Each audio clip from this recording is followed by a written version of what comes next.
ഗുരുവന്ദനം ചെയ്യാം.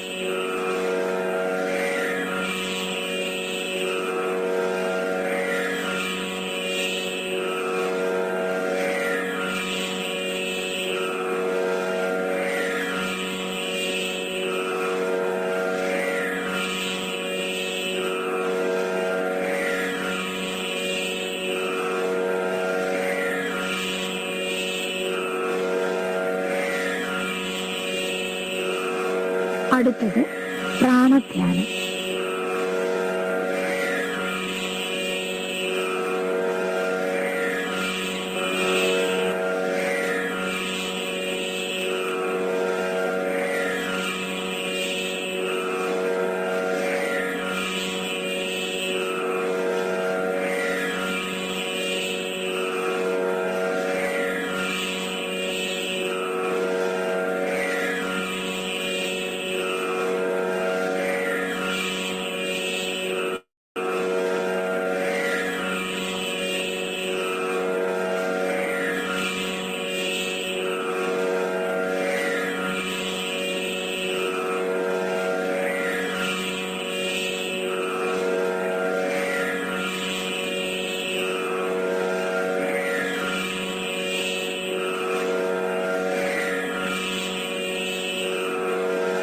അടുത്തത് നാഡീശുദ്ധി പ്രാണായാമം.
വരൂ, നമുക്ക് നമ്മുടെ അകത്തുള്ള ലോകത്തേക്ക്, നമ്മുടെ ആന്തരാകാശത്തിലേക്ക് ഒന്ന് യാത്ര ചെയ്യാം.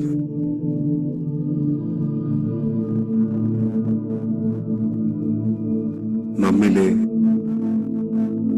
നന്മ തിന്മകളെ ഒന്നോർത്തു നോക്കാം. പതിയെ പതിയെ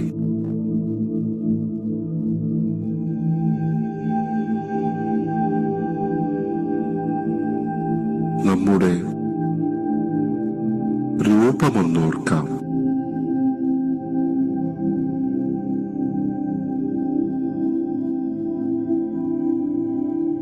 അതിനകത്തെ ജീവനെയും ഒന്നോർക്കാം.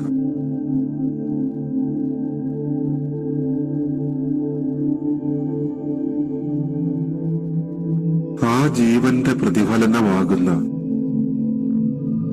നമ്മുടെ വ്യക്തിത്വത്തെയും ഒന്ന് ഓർത്തു നോക്കാം.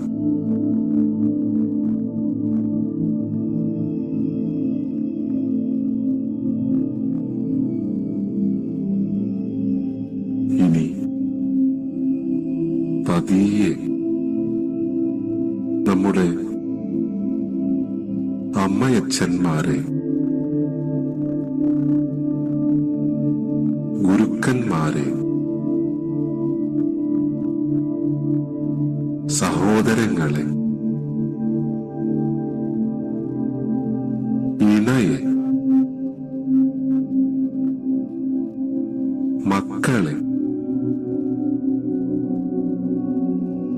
സുഹൃത്തുക്കളെ, ബന്ധുക്കളെ, ശിഷ്യരെ, ഓരോരുത്തരെയായി ഓർക്കുക.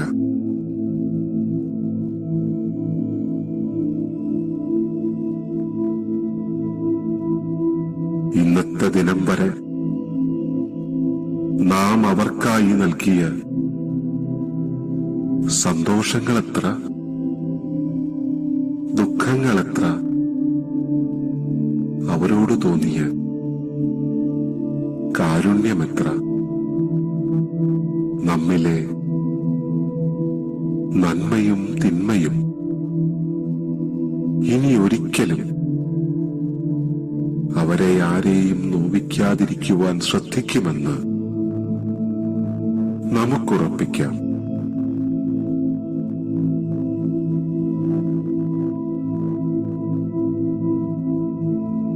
അതുപോലെ അവരോരോരുത്തരുടെയും നന്മകളും തിന്മകളും അവരുടെ തന്നെ ഭാഗമാണെന്ന് കണ്ടറിയാനും അവയ്ക്കതീതമായി അവരെ സ്നേഹിക്കാനും കഴിയണമെന്ന് നമുക്കാശിക്കാം.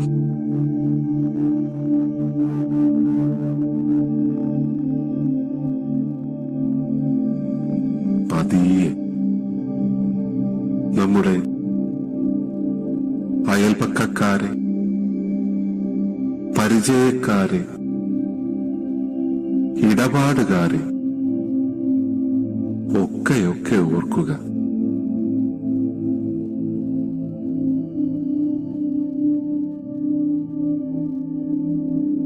അവരുടെ നന്മകളെ സന്തോഷത്തോടുകൂടിയും തിന്മകളെ ശാന്തതയോടുകൂടിയും മാത്രമേ ഉൾക്കൊള്ളൂ എന്ന് മനസ്സിൽ ഉറപ്പിക്കാം.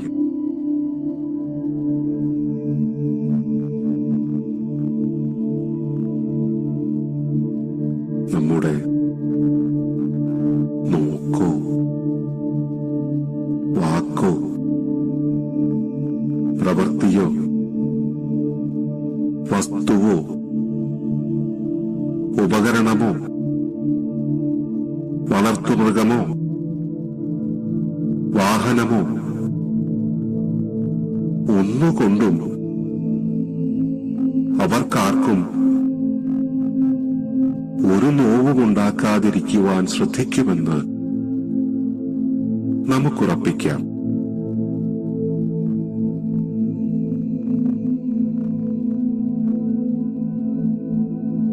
അരികിലും വിദൂരതയിലുമുള്ള സർവ മനുഷ്യ ജന്തുജാലങ്ങളും നമ്മുടെ ബന്ധുക്കളാണെന്ന് നമുക്ക് തിരിച്ചറിയാം.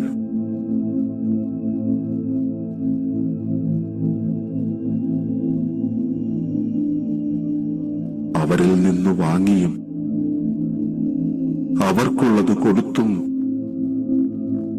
അന്യോന്യ ജീവിതം നയിച്ചും മാത്രമേ നമുക്കും തലമുറകൾക്കും കഴിയാനാകൂ എന്നതും നമുക്ക് തിരിച്ചറിയാം.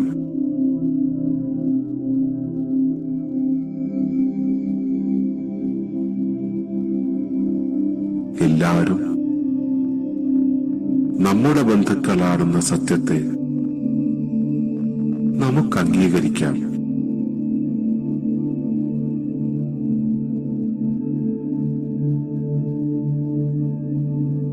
ഇനി നമുക്ക് തിരികെ വരാം. ബോധത്തോടെ, സ്നേഹത്തോടെ, ബന്ധുത്വത്തോടെ, ധൈര്യത്തോടെ നമ്മുടെ സാധാരണ ചിന്തകളിലേക്ക്, തുടർന്നുള്ള ജീവിതത്തിലേക്ക് പതിയെ പതിയെ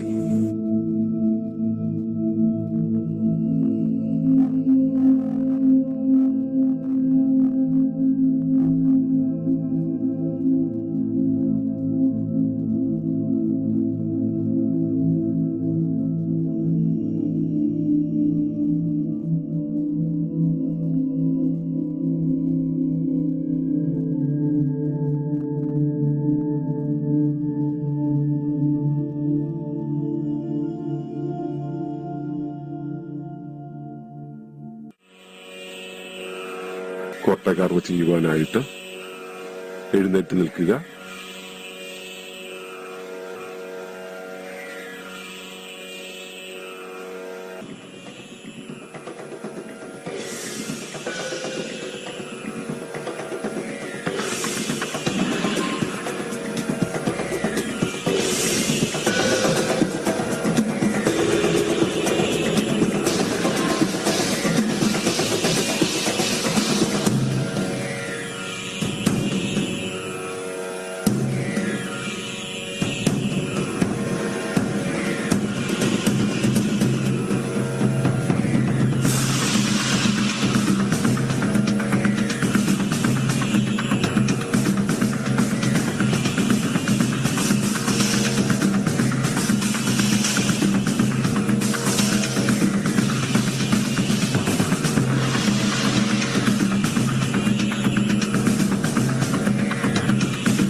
ഈശ്വവന്തനം സംയോഗ മാതൃക.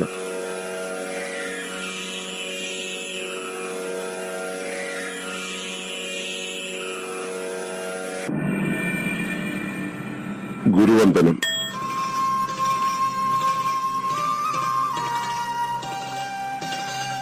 സഹസ്രാരം.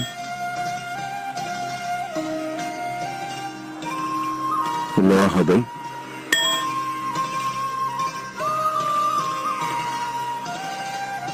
സ്വാദിഷ്ഠാനം.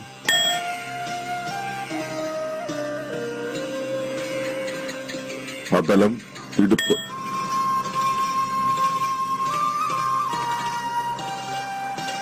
സുതലം, കാൽമുട്ട്. രസതലം, നെരിയാണി.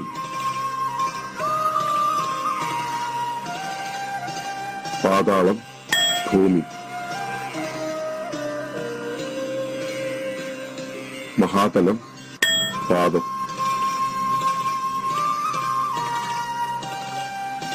തലാതലം, കാൽവണ്ണ. വിതലം, തുട.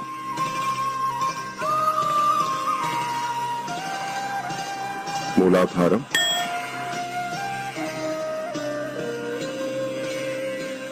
മണിപൂരകം.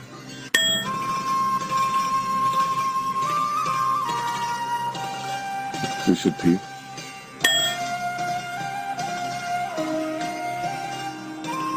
സഹസ്രാരം.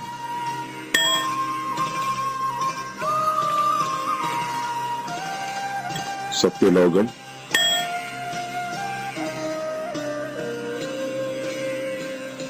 കർണം മുമ്പിലേക്ക് നോക്കിട്ട്. മൂലാധാരം.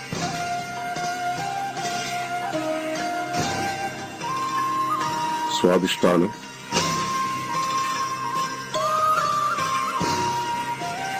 മണിപൂരകം.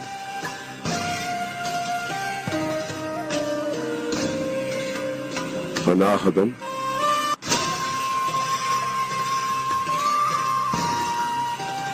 വിശുദ്ധി.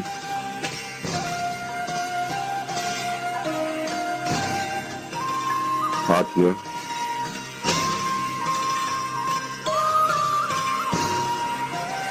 സഹസ്രാരം.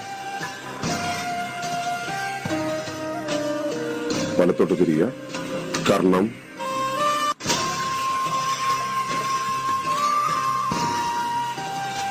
മൂലാധാരം.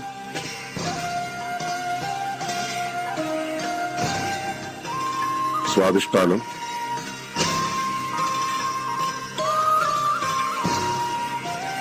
മണിപൂരകം.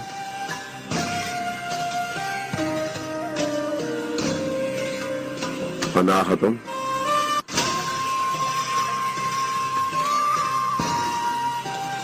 വിശുദ്ധി.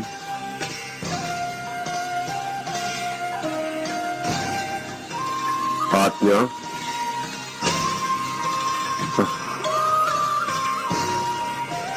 സഹസ്രാരം.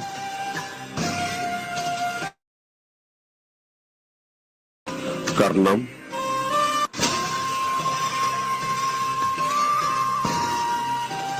മൂലാധാരം.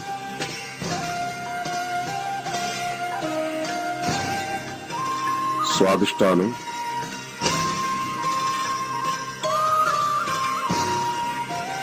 മണിപൂരകം.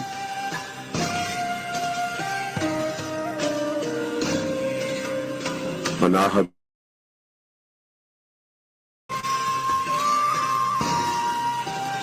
വിശുദ്ധി.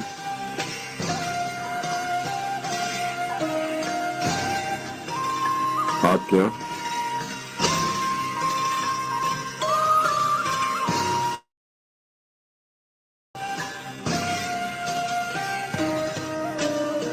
മുമ്പോട്ട് തിരിയുക. കർണം.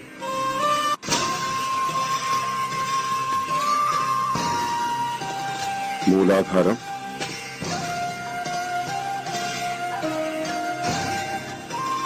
സ്വാദിഷ്ഠാനം.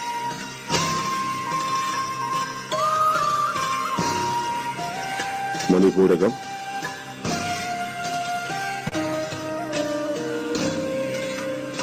അനാഹതം,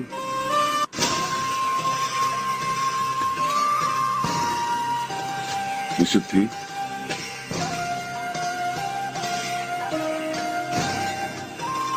ആജ്ഞ,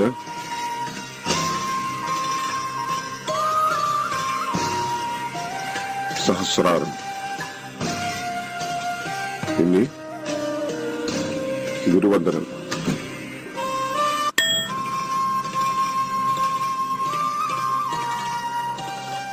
ആത്മവന്ദനം,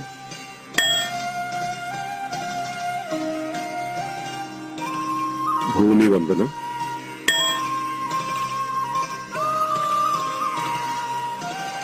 ആകാശവന്ദനം,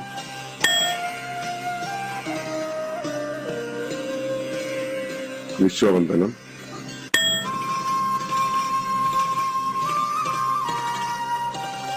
സത്യലോകവന്ദനം,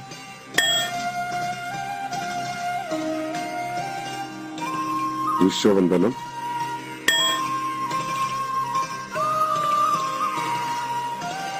ഗുരുവന്ദനം.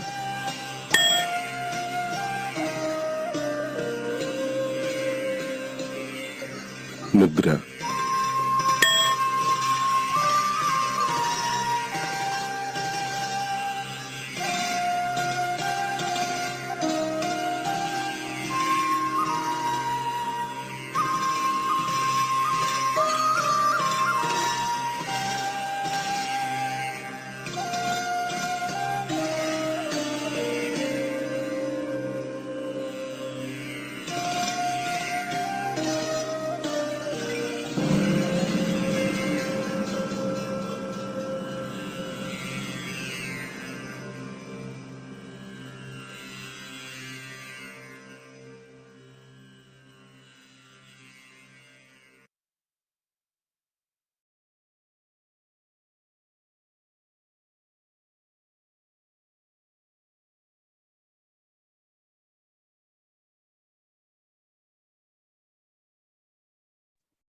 Fundamental law of worldly distribution can be understood through orthopathy based on systems law.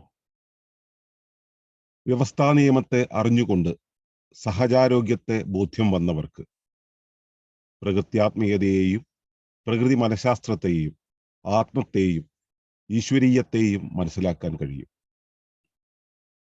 ഒരു കോശവ്യവസ്ഥയുടെ ഏറ്റവും സുഖകരമായിരിക്കുവാനുള്ള ആഗ്രഹത്തെയാണ് അകംചോദനയായി അറിഞ്ഞു നടപ്പിലാക്കാൻ നാം പ്രേരിതമാവുക. അതുപോലെ തന്നെ നമ്മുടെ സുഖകാമനകളാണ് അർത്ഥനകളായി പുറം പ്രകൃതിയിലേക്ക് ചെന്ന് നമ്മുടെ ഭാവിയായി തിരികെ നമുക്ക് മുന്നിലെത്തുന്നത്. അകത്തും പുറത്തുമുള്ള ഒരേപോലെയുള്ള ഈ വിന്യാസത്തെ പ്രകൃത്യാത്മീയത എന്ന് മനസ്സിലാക്കാം. ഇവയുടെ അന്യോന്യക്രിയയെ പ്രകൃതി മനഃശാസ്ത്രമെന്ന് മനസ്സിലാക്കാം. അകത്തുള്ള പ്രാകൃതീയ പ്രതിഭാസത്തെ ആത്മമെന്നും പുറത്തുള്ള പ്രാകൃതീയ പ്രതിഭാസത്തെ ഈശ്വരീയമെന്നും മനസ്സിലാക്കാം.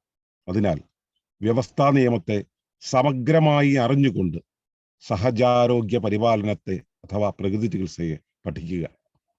ലോകവിന്യാസത്തിന്റെ അടിസ്ഥാന നിയമം അഥവാ പെൻഡാക്കു നമുക്ക് ബോധ്യമാകും.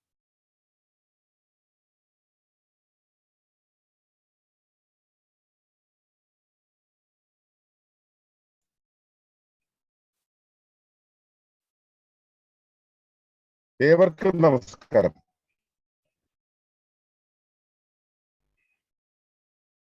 ശുഭകരമാകട്ടെ ദിനം, സന്തോഷകരമാകട്ടെ, സൗഖ്യകരമാകട്ടെ. അനുഭവങ്ങളും അനുഭൂതികളും നമ്മെ ഏവരെയും നയിക്കുമാറാകട്ടെ.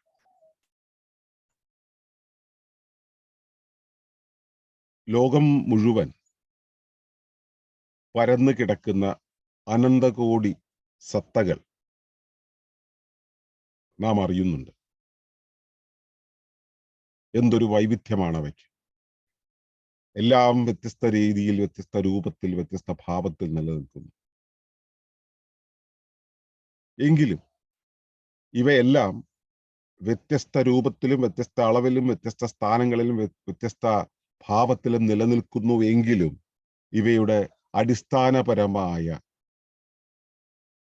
വിതരണം, ഘടന ഇത് ഒരുപോലെയാണ് എന്ന് പെൻഡാക്കുവിന്റെ നിയമം പഠിച്ചാൽ മനസ്സിലാകും. പെൻഡാക്കു എന്നാൽ ഒരു വൃത്തം വരയ്ക്കുമ്പോൾ അത് തുടങ്ങിയിടത്ത് തന്നെ അവസാനിക്കുന്നു എന്നതും തുടക്കവും ഒടുക്കവും രണ്ടല്ല ഒന്നിന്റെ തുടർച്ചയാണ് എന്നുമുള്ള ബോധ്യമാണ്. അതിനെ കുറച്ചുകൂടെ വിപുലമായി പഠിക്കുമ്പോൾ നമുക്ക് മനസ്സിലാകുന്ന കാര്യമാണ് ഞാൻ ഈ പറഞ്ഞത്.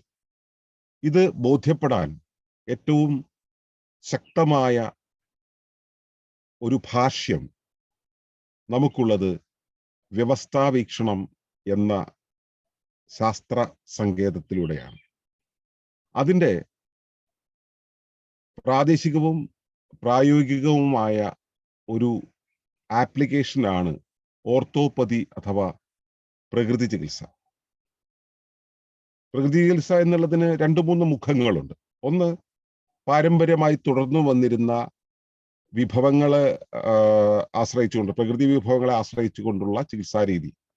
ഇലകളെ ആശ്രയിച്ചുകൊണ്ട്, സൂര്യപ്രകാശത്തെ ആശ്രയിച്ചുകൊണ്ട്, പഞ്ചഭൂതങ്ങളെ ആശ്രയിച്ചുകൊണ്ട്, മണ്ണിനെ ആശ്രയിച്ചുകൊണ്ടൊക്കെയുള്ള ചികിത്സാ രീതി. ഇതിനെ പ്രകൃതി ചികിത്സ എന്ന് വിളിക്കാറുണ്ട്. ലൂയി കൂനി നമ്മെ പഠിപ്പിച്ച ആ പ്രകൃതി ചികിത്സയിൽ ജലം ആണ് പ്രധാന സ്രോതസ്. എന്നാൽ ആധുനിക ലോകത്ത് പ്രകൃതി ചികിത്സ എന്നുള്ളതിന് ഈ ഒരു മുഖമല്ല ഉള്ളത്. പ്രകൃതി ചികിത്സയ്ക്ക് അതിൻ്റെ ഒരു കൃത്യമായ ശാസ്ത്രമുണ്ട്. ശരീരത്തിന്റെ പ്രകൃതം ചികിത്സിക്കുന്നു എന്നുള്ളതാണ് പ്രകൃതി ചികിത്സ എന്നൊക്കെ വിളിക്കപ്പെടുന്നത്. ഈ ഒരു ഓർത്തോപ്പതി, സഹജാരോഗ്യ പരിപാലനം എന്നാണ് അതിൻ്റെ സാങ്കേതികമായ മലയാള പ്രയോഗം. ഞാൻ അതിൻ്റെ ചികിത്സാ സംവിധാനങ്ങളിലേക്ക് പോകുന്നില്ല. പകരം ഓർത്തോപ്പതിയെ അല്ലെങ്കിൽ സഹജാരോഗ്യ പരിപാലനത്തെ നമുക്ക് ബോധ്യം വന്നു കഴിഞ്ഞാൽ നമുക്ക് തിരിച്ചറിയാൻ കഴിയുന്ന ചില കാര്യങ്ങളെക്കുറിച്ചാണ് ഞാനിവിടെ സൂചിപ്പിക്കാൻ ഉദ്ദേശിക്കുന്നത്. ഒന്ന്, വ്യവസ്ഥാ നിയമം പറയുന്നത് ഏതൊരു വ്യവസ്ഥയും അതിൻ്റെ ഇക്വിലിബ്രിയത്തിലായിരിക്കാൻ സദാ ശ്രമിച്ചു കൊണ്ടിരിക്കുമെന്നുള്ളതാണ്. നമ്മുടെ ശരീരം ഇതിൻ്റെ ഒരു പൂർണ്ണ ഉദാഹരണമാണ്. നമ്മുടെ ശരീരം ഒരു സമ്പൂർണ്ണ വ്യവസ്ഥയാണ്. അങ്ങനെ ഒരു സമ്പൂർണ്ണ വ്യവസ്ഥയായിരിക്കുമ്പോൾ അതിനെ ഇക്വിലിബ്രിയത്തിലായിരിക്കാൻ, അതിൻ്റെ സമീകരിച്ച അവസ്ഥയിലായിരിക്കാൻ നിരന്തരം ശ്രമിച്ചുകൊണ്ടിരിക്കും. ഏതൊരു വ്യവസ്ഥയും പ്രവർത്തിച്ചു കൊണ്ടിരിക്കും. പ്രവർത്തനം മുൻപോട്ട് പോകുന്നതോറും അതിന് തേയ്മാനങ്ങൾ ഉണ്ടാകും. പ്രവർത്തനം മുൻപോട്ട് പോകുന്തോറും അത് പരിസരവുമായി ഇടപെട്ടുകൊണ്ട് പരിസരത്തിൽ നിന്നും വേണ്ടതെല്ലാം സ്വീകരിച്ച് സ്വാംശീകരിച്ച് വേണ്ടാത്തതിനെ ഉപേക്ഷിക്കുകയും വേണ്ടത് വെച്ച് ശരീരത്തെ പുനർനിർമ്മിക്കുകയും ചെയ്യുന്ന ഒരു പ്രക്രിയ, മെറ്റാബോളിസം അല്ലെങ്കിൽ ചയാപചയം എന്നുള്ള പ്രക്രിയ നടത്തിക്കൊണ്ടിരിക്കും.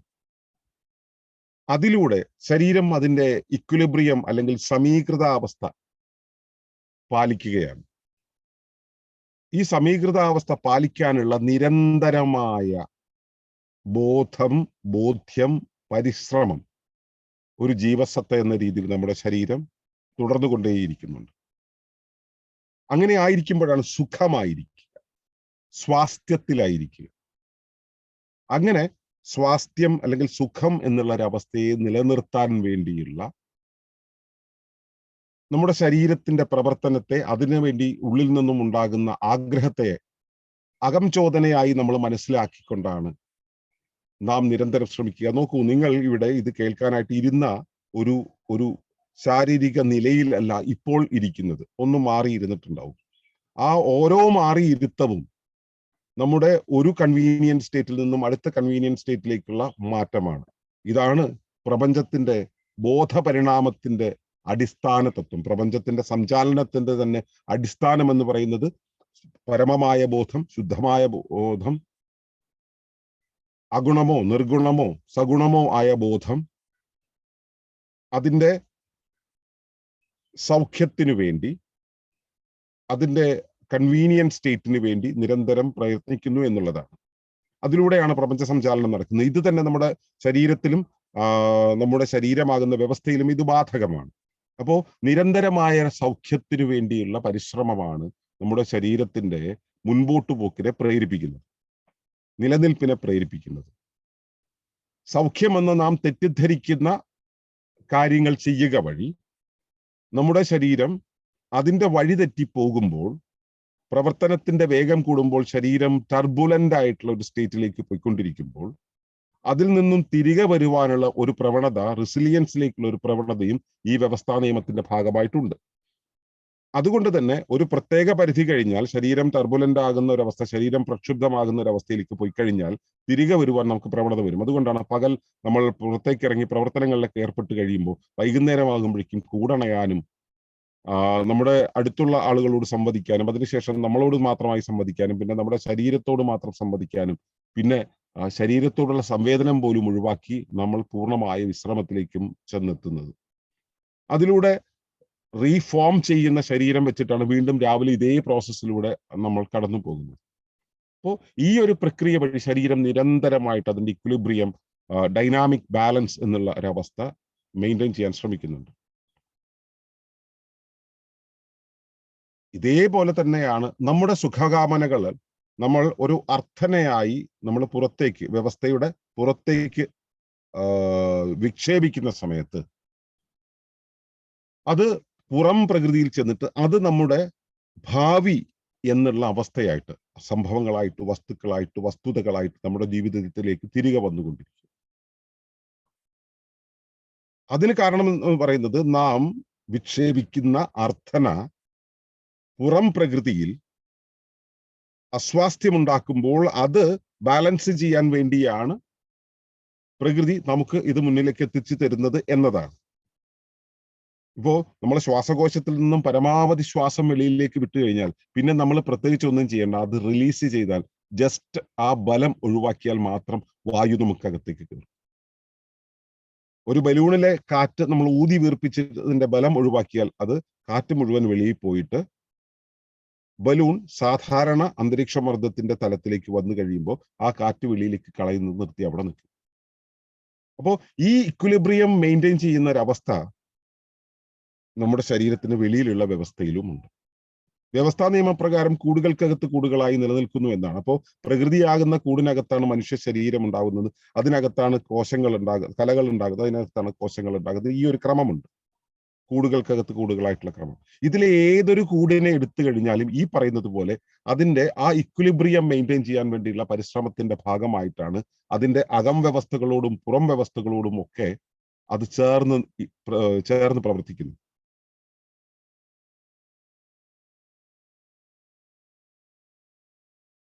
അപ്പോ ഇതില് ഈ അകത്ത് ഉണ്ടെന്ന് പറഞ്ഞ ആ ഒരു പ്രക്രിയ ഉണ്ടല്ലോ, ആ ഇക്വിലിബ്രിയത്തിലായിരിക്കാനുള്ള അതിന്റെ പ്രവർത്തനം, ആ പ്രവർത്തനത്തെ നമുക്ക് അതിന്റെ ആത്മീയമായ ഭാവം എന്ന് പറയാം, പ്രകൃതത്തോട് ചേർന്നുകൊണ്ടുള്ള ആത്മീയ ഭാവം എന്ന് പറയാം. ഇത് തന്നെയാണ് പുറത്തും. നാം ഒരു ശുഭകാമന അർത്ഥനയായി നൽകുന്ന സമയത്ത് ഇവിടെ ഉണ്ടാകുന്ന ശൂന്യതയിലേക്ക് തന്റെ ആധിക്യങ്ങളെ നിറച്ചുകൊണ്ട് ആ ഇക്വിലിബ്രിയം മെയിൻറ്റെയിൻ ചെയ്യാനുള്ള പ്രകൃതിയുടെ പ്രവർത്തനം, പെന്റാക്കുവിന്റെ പ്രവർത്തനം, ആ പ്രവർത്തനം അവിടെ നടക്കുന്നത് കൊണ്ടാണ് അത് ഇക്വിലിബ്രിയത്തിലായിരിക്കാൻ അതിന് കഴിയുന്നത്. അതും ഈ പ്രകൃത്യാത്മീയത കൊണ്ട് തന്നെയാണ്. ആത്മീയത എന്ന് വെച്ച് കഴിഞ്ഞാൽ എന്താ? ഏതൊരു വ്യവസ്ഥയും അതിന്റെ അടിസ്ഥാന തത്വങ്ങളെ ആധാരമാക്കി പ്രവർത്തിക്കുന്നതാണ് ആത്മീയത. അത് കേവല ഭൗതികമല്ല, പ്രാതിഭാസികമായ പ്രവർത്തനങ്ങളാണ്. ഈ പ്രാതിഭാസികമായ വസ്തുതകളും പ്രവർത്തനങ്ങളും ബോധപരമായ അവസ്ഥകളും എല്ലാം കൂടെ ചേർന്നതാണ് ആത്മീയത. അതാണ് നമ്മുടെ ശരീരത്തിനകത്ത് നമ്മുടെ കാമനകളെ മെയിൻറ്റെയിൻ ചെയ്യുന്ന, സൗഖ്യത്തെ മെയിൻറ്റെയിൻ ചെയ്യുന്ന ഒരു അവസ്ഥയായിട്ട് നിലനിൽക്കുന്നതെങ്കിൽ നാം ജനറേറ്റ് ചെയ്യുന്ന ശൂന്യതയെ നിവർത്തിക്കുക എന്ന രീതിയിൽ പുറം പ്രകൃതിയും നമ്മളോട് സംവദിക്കുന്നു. അപ്പൊ പുറത്തും ഈ ആത്മീയമായ പ്രകൃത്യാത്മീയ ഭാവം തന്നെയാണുള്ളത്. ഇവ തമ്മിൽ പരസ്പരം ബന്ധിക്കുന്നുണ്ട്. എന്റെ കാമനകൾക്കനുസരിച്ചാണ് പ്രകൃതി പ്രവർത്തിക്കുന്നത്, പ്രകൃതിയുടെ നിർദ്ദേശങ്ങൾക്കനുസരിച്ചാണ് ഞാൻ നിലകൊള്ളുന്നത്. ഈ പരസ്പര പൂരിതമായ ഒരു അവസ്ഥയുണ്ടല്ലോ, ഈ പാരസ്പര്യത്തെയാണ് പ്രകൃതി മനഃശാസ്ത്രം എന്ന രീതിയിൽ നമ്മൾ മനസ്സിലാക്കുന്നത്. അവിടെയുള്ള ഈ രണ്ട് പ്രതിഭാസങ്ങളുടെയും രണ്ട് അവസ്ഥകളില്ലേ, ഈ പുറം പ്രകൃതി എന്ന് പറയുന്നതിന്റെ പുറം അവസ്ഥയും അകം അവസ്ഥയും. ഈ അകം അവസ്ഥയുടെ ആകത്തുകയെ ഒരു സത്താരൂപത്തിൽ കണ്ടാൽ, ആ പ്രാതിഭാസികമായ അവസ്ഥയെ ഒരു സത്താരൂപത്തിൽ കണ്ടാൽ അതിനെ ആത്മമെന്ന് വിളിക്കാം. അത് തന്നെ നമ്മൾ പുറത്ത് കാണുമ്പോൾ അതിനെ ഈശ്വരീയം എന്ന് വിളിക്കാം. ഇതൊന്നും വെവ്വേറെയല്ല, ഇതെല്ലാം ഒന്നും തന്നെയാണ് എന്ന് നമുക്ക് മനസ്സിലാകും. അപ്പോ പ്രകൃതി ചികിത്സ നമ്മൾ വ്യവസ്ഥാ നിയമത്തെ ആധാരമാക്കി പഠിക്കുമ്പോൾ, അത് പ്രയോഗിക്കുമ്പോൾ, അതിനെ നിരന്തരമായി പ്രയോഗിച്ച് മുൻപോട്ട് പോകുമ്പോൾ നമുക്ക് ബോധ്യമാകുന്നത് ഈ പരസ്പര ബന്ധിതമായിട്ടുള്ള അവസ്ഥയാണ്. ഇവിടെ ഒന്നും രണ്ട് നിയമമില്ല, ഇവയെല്ലാം ലൗകികമായ അടിസ്ഥാന തത്വങ്ങളാണ് എന്ന് നമുക്ക് മനസ്സിലാവും. ഒരേ നിയമം തന്നെയാണ് ഇതിൽ പല മുഖങ്ങളിൽ പല ഭാവങ്ങളിലായി നിൽക്കുന്നത്. അത് പെൻടാക്കുവിന്റെ നിയമമാണ്. എല്ലാം സമീകരിച്ച് നിലനിർത്തുന്ന ഒരു മഹാസംവിധാനമാണ് പ്രപഞ്ചം എന്ന്. ആ സമീകരണം എന്ന് വെച്ചാൽ സമത്വൽ ആയിരിക്കില്ല, സമീകരിക്കുക എന്ന് വെച്ചാൽ ഇക്വിലിബ്രിയത്തിലായിരിക്കുന്നില്ല, എല്ലാം ബാലൻസ്ഡ് ആയിട്ടിരിക്കുന്ന ഒരവസ്ഥ. അങ്ങനെ ഇരിക്കുന്ന ഒരവസ്ഥ കാലാതീതമായി ക്രമാതീതമായി ഉണ്ടായി നിൽക്കുന്നു. അതുകൊണ്ടാണ് പറഞ്ഞത് ഒരു വൃത്തത്തിന്റെ തുടക്കവും ഒടുക്കവും രണ്ടല്ല, രണ്ടും ഒന്നാണ്. രേഖീയമായി മാത്രം ചിന്തിക്കാൻ കഴിയുന്ന മനുഷ്യനെ സംബന്ധിച്ചിടത്തോളം അത് തുടങ്ങി പിന്നീട് ഒടുങ്ങി എന്ന് പറയുമ്പോൾ തുടക്കവും ഒടുക്കവും രണ്ട് കാലഗണനയിലാണ് വരുന്നത്, രണ്ട് കാലഘട്ടത്തിലാണ് വരുന്നത്. അതുകൊണ്ട് ഇത് രണ്ടായി ഗണിക്കുന്നു എന്ന് മാത്രം. എന്നാൽ ഇവ ഒന്നു തന്നെയാണ്, ഒന്നിന്റെ തുടർച്ചയാണ് എന്നൊരവസ്ഥ നമുക്ക് ബോധ്യമാകേണ്ടതുണ്ട്. അത് ബോധ്യമായി അതിനെ വ്യവസ്ഥാ നിയമവുമായി ചേർത്ത് വായിച്ചാൽ ശരീരത്തിനകത്തും പ്രപഞ്ചത്തിനകത്തും സമൂഹത്തിനകത്തും രാഷ്ട്രത്തിനകത്തും എല്ലായിടത്തും, സമ്പദ് ശാസ്ത്രത്തിലായിക്കോട്ടെ, ബയോളജിയിലായിക്കോട്ടെ, ഡീപിക്കോളജിയിലായിക്കോട്ടെ, ഏതൊരു സങ്കേതത്തെ എടുത്തു കഴിഞ്ഞാലും അവിടെ എല്ലാം പ്രവർത്തിക്കുന്നത് ഇത് തന്നെയാണ്, ഇത് മാത്രമാണ് എന്ന് നമുക്ക് ബോധ്യം വരും. അപ്പോ പ്രപഞ്ച വിന്യാസത്തിന്റെ, പ്രപഞ്ച വിതരണത്തിന്റെ അടിസ്ഥാന തത്വം ആയിട്ട് നമുക്ക് വ്യവസ്ഥാ നിയമത്തെ മനസ്സിലാക്കാം. ആ വ്യവസ്ഥാ നിയമത്തിൽ ഊന്നിക്കൊണ്ടാണ് പ്രകൃതി ചികിത്സ എന്ന പ്രായോഗിക സങ്കേതം നിലനിൽക്കുന്നത്. ഇതിനെ തൊട്ടറിഞ്ഞവന് ജീവിതത്തിന്റെ അകവും പുറവും ശരിയാവിധം ബാലൻസ് ചെയ്ത് കൊണ്ടുപോകുവാൻ കഴിയും. അങ്ങനെ കഴിയുന്നവരായിരിക്കണം നമ്മുടെ സുസ്ഥിര ജീവന സമൂഹത്തിലെ അംഗങ്ങൾ എന്നാണ് എൻ്റെ പ്രാർത്ഥന. നിങ്ങളും അക്കൂട്ടത്തിൽ ഒരാളായി തീരട്ടെ എന്ന് ഞാൻ ആശിക്കുന്നു. നന്ദി, നമസ്കാരം.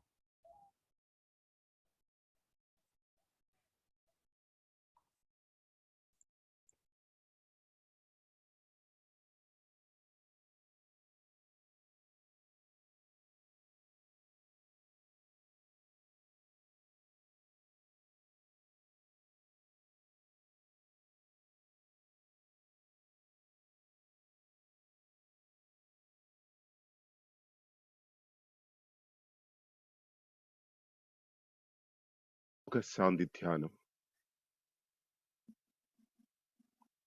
ആരംഭിക്കുന്നതിന് ഒരു ശാന്തമായ ധ്യാനസ്ഥാനത്ത് സുഖകരമായി ഇരിക്കാം.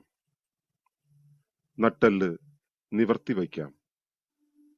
കൈകൾ മടിയിൽ മലർത്തി വയ്ക്കാം. കണ്ണുകൾ അടയ്ക്കാം. ഈ കേൾക്കുന്നത് നിങ്ങളുടെ നാദമാണ്. ഞാനെന്ന് പറയുന്നത് നിങ്ങളുടെ മനസ്സിനെ തന്നെയാണ്. മനസ്സിനെ ശാന്തമാക്കുക.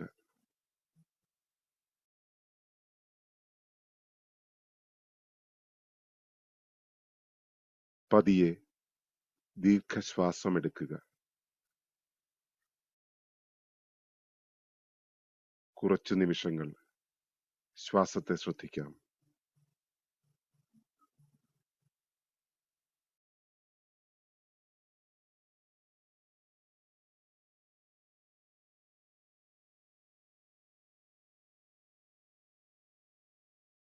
എന്റെ ഹൃദയത്തിനുള്ളിൽ പ്രപഞ്ചബോധത്തിന്റെ മനോഹരമായ ഒരു വെളുത്ത പ്രകാശ ചൈതന്യം കാണുന്നു.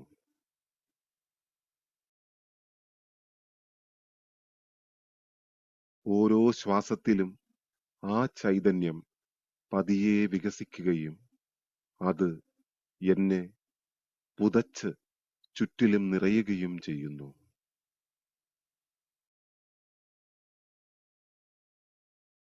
എന്നിൽ നിറഞ്ഞു വരുന്ന ആ ദിവ്യ ചൈതന്യത്തിൽ നിന്നും സ്നേഹവും ഊഷ്മളതയും സുഖപ്പെടുത്തലും ഞാൻ അനുഭവിക്കുന്നു.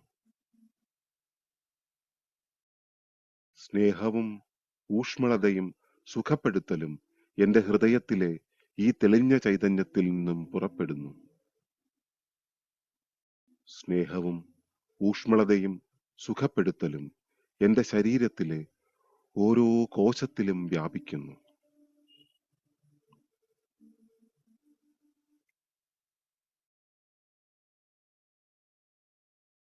ഇത് എന്റെ ഹൃദയത്തെ തന്നെ ഊഷ്മളമാക്കുകയും എന്റെ ഉണ്മയെ തന്നെ സുഖപ്പെടുത്തുകയും ചെയ്യട്ടെ.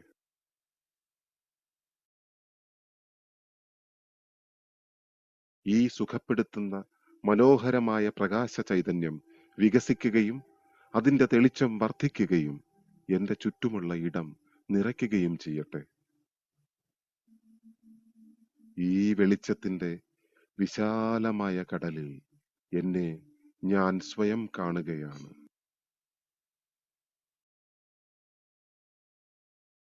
എന്നിൽ തിളങ്ങി നിൽക്കുന്ന എല്ലാം സുഖപ്പെടുത്തി ശരിയായി തിരികെ കൊണ്ടുവരുന്ന ഈ ഊഷ്മളത എന്നിലൂടെയും എന്റെ ചുറ്റുമുള്ളവരിലൂടെയും അതിന്റെ സുഖപ്പെടുത്തൽ പരത്തുന്നത് ഞാൻ അറിയുന്നു. ലോകത്തെ എല്ലാ സൃഷ്ടികളെയും ബന്ധിപ്പിക്കുന്ന പ്രാണശ്വാസത്തിന്റെ സഹായത്തോടെ ഈ സ്നേഹവും സുഖപ്പെടുത്തലും നൽകുന്ന പ്രകാശത്തെ എന്നെ പേറുന്ന ഗർഭപാത്രമായ ഭൂമി മാതാവിലേക്ക് ഞാൻ അയക്കുന്നു.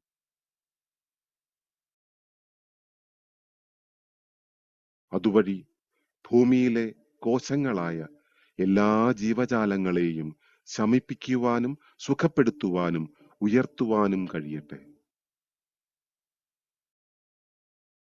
എന്നിൽ നിന്നും ഉണരുന്ന എന്റെ പ്രകാശ ചൈതന്യം ലോകമെങ്ങും വികസിക്കുകയും നക്ഷത്രങ്ങളിലേക്ക് പോലും പ്രകാശം ചൊരിയുകയും ചെയ്യട്ടെ.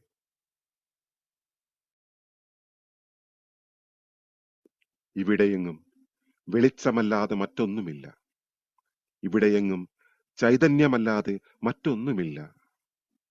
എല്ലാം സുഖപ്പെടുത്തുന്ന പ്രപഞ്ചത്തിന്റെ പ്രകാശ ചൈതന്യമാണ് ഞാൻ. എല്ലാ പ്രകാശത്തിന്റെയും ഉറവിടമായ ഒരാളാണു ഞാൻ. ലോകത്തെ എല്ലാവർക്കും സ്നേഹവും സമാധാനവും വെളിച്ചവും നിറയ്ക്കുന്നതിൽ ഈ പ്രപഞ്ച ചൈതന്യത്തിനോട് ഞാൻ നന്ദി പറയുകയാണ്. നന്ദി, നന്ദി, നന്ദി. ഇനി ഞാൻ ഇപ്പോൾ എന്റെ നാട്ടിലേക്ക് സുഖപ്പെടുത്തലും വെളിച്ചവും ഐക്യവും ശാന്തിയും മനസ്സുകൊണ്ട് ചൊരിയുകയാണ്. എന്നിൽ നിറഞ്ഞിരിക്കുന്ന ആ സുഖപ്പെടുത്തുന്ന പ്രകാശ ചൈതന്യത്തെ എന്റെ നാടിന് മുകളിൽ ചൊരിയുകയാണ്. എന്റെ നാട്ടിലേക്ക് എന്നിലെ വെളുത്ത പ്രകാശ ചൈതന്യം കൂടുതൽ കൂടുതൽ കേന്ദ്രീകരിക്കുന്നത് ഞാൻ അറിയുന്നു. എന്റെ നാട്ടിലേക്ക് സ്നേഹവും സമാധാനവും വെളിച്ചവും നിറയ്ക്കുന്നതിൽ ഈ പ്രപഞ്ച ചൈതന്യത്തിനോട് ഞാൻ നന്ദി പറയുകയാണ്. നന്ദി, നന്ദി, നന്ദി. ഇനി ഞാൻ സുഖപ്പെടുത്തൽ ആവശ്യമുള്ള പ്രദേശത്തേക്ക് വെളിച്ചം കൊണ്ടുവരികയാണ്. ഇപ്പോൾ എന്റെ മനസ്സിന്റെ കണ്ണിൽ ഗുരുതരമായ സുഖപ്പെടുത്തൽ ആവശ്യമുള്ള ലോകത്തിന്റെ പ്രദേശങ്ങൾ ദൃശ്യമാകുകയാണ്. അവിടമെല്ലാം വെളുത്ത സൂര്യപ്രകാശത്തിന്റെ മനോഹരമായ മേഘത്താൽ ചുറ്റപ്പെട്ടതായി കാണുകയാണ്. ഈ പ്രദേശത്തെ ഓരോ മനുഷ്യനും ഓരോ ജീവിക്കും അവരുടെ ഹൃദയത്തിൽ പ്രകാശത്തിന്റെ സുഖപ്പെടുത്തൽ ലഭിക്കുന്നത് ഞാൻ കാണുകയാണ്. ഈ പ്രദേശത്തെ ഓരോ മനുഷ്യനും ഓരോ ജീവിയും അവരുടെ ഹൃദയതാളം കൊണ്ട് പരിസര താളവുമായി ഐക്യപ്പെടുകയാണ്. ഈ പ്രദേശത്തേക്ക് സ്നേഹവും സമാധാനവും വെളിച്ചവും നിറയ്ക്കുന്നതിൽ ഈ പ്രപഞ്ച ചൈതന്യത്തിനോട് ഞാൻ നന്ദി പറയുകയാണ്. നന്ദി, നന്ദി, നന്ദി. ഇനി ഞാൻ സുഖപ്പെടുത്തൽ, വെളിച്ചം, ഐക്യം എന്നിവ ലോകത്തേക്ക് കൊണ്ടുവരികയാണ്.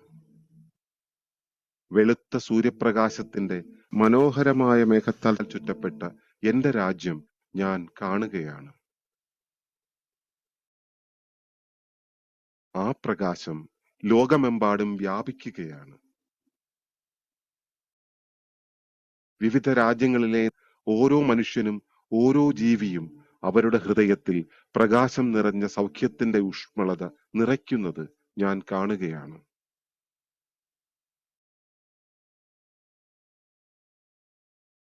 ഐക്യത്തിന്റെ ലോകത്തിനായി ഈ സുഖപ്പെടുത്തുന്ന പ്രകാശ ചൈതന്യം അവരുടെ ബോധത്തെ ഉയർത്തുകയാണ്. ലോകത്തിലേക്ക് സ്നേഹവും സമാധാനവും വെളിച്ചവും നിറയ്ക്കുന്നതിൽ ഈ പ്രപഞ്ച ചൈതന്യത്തിനോട് ഞാൻ നന്ദി പറയുകയാണ്. നന്ദി, നന്ദി, നന്ദി.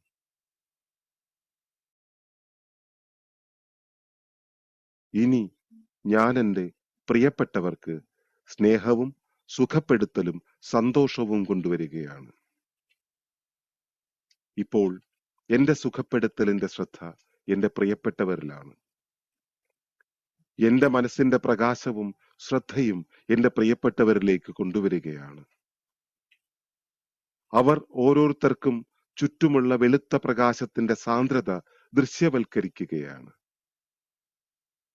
അവർ സന്തോഷമായും ആരോഗ്യമായും സമൃദ്ധമായും സുരക്ഷിതമായും ഏറ്റവും മികച്ചതായും ഞാൻ കാണുകയാണ്. എന്റെ പ്രിയപ്പെട്ടവരിലേക്ക് സ്നേഹവും സമാധാനവും വെളിച്ചവും നിറയ്ക്കുന്നതിൽ ഈ പ്രപഞ്ച ചൈതന്യത്തിനോട് ഞാൻ നന്ദി പറയുകയാണ്. നന്ദി, നന്ദി, നന്ദി. ഞാൻ പ്രാണശ്വാസമെടുക്കുകയാണ്. ഒരു നിമിഷം ശ്വാസം ഉള്ളിൽ വെച്ച് ആദരവോടെ ഞാൻ സൗഖ്യദാനം പൂർണ്ണമാക്കി. അതിന് പ്രപഞ്ച ചൈതന്യത്തിന് നന്ദി, നന്ദി, നന്ദി എന്നു മന്ത്രിക്കുമ്പോൾ ശ്വാസം വിടുകയാണ്. ഞാൻ സൗഖ്യദാനം പൂർണ്ണമാക്കി. അതിന് പ്രപഞ്ച ചൈതന്യത്തിന് നന്ദി, നന്ദി, നന്ദി. ഞാൻ കൈകൾ വശത്തുവച്ച് കുനിഞ്ഞ് നെറ്റി ഭൂമിയിൽ മുട്ടിച്ച് എന്റെ ഭൂമി മാതാവിനോട് പറയുകയാണ്. നന്ദി, നന്ദി, നന്ദി. എന്റെ കൈകൾ കൂട്ടിത്തിരുമ്മിക്കൊണ്ട് ഞാൻ പറയുകയാണ്.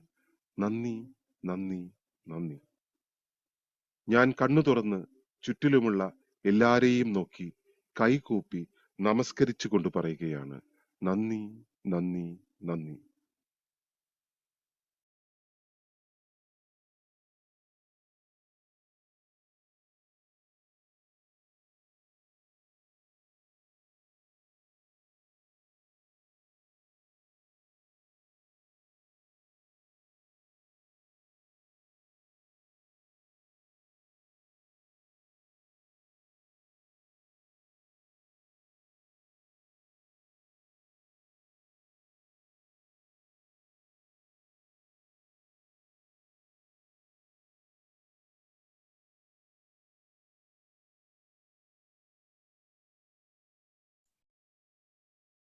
തിരികെ വരാം.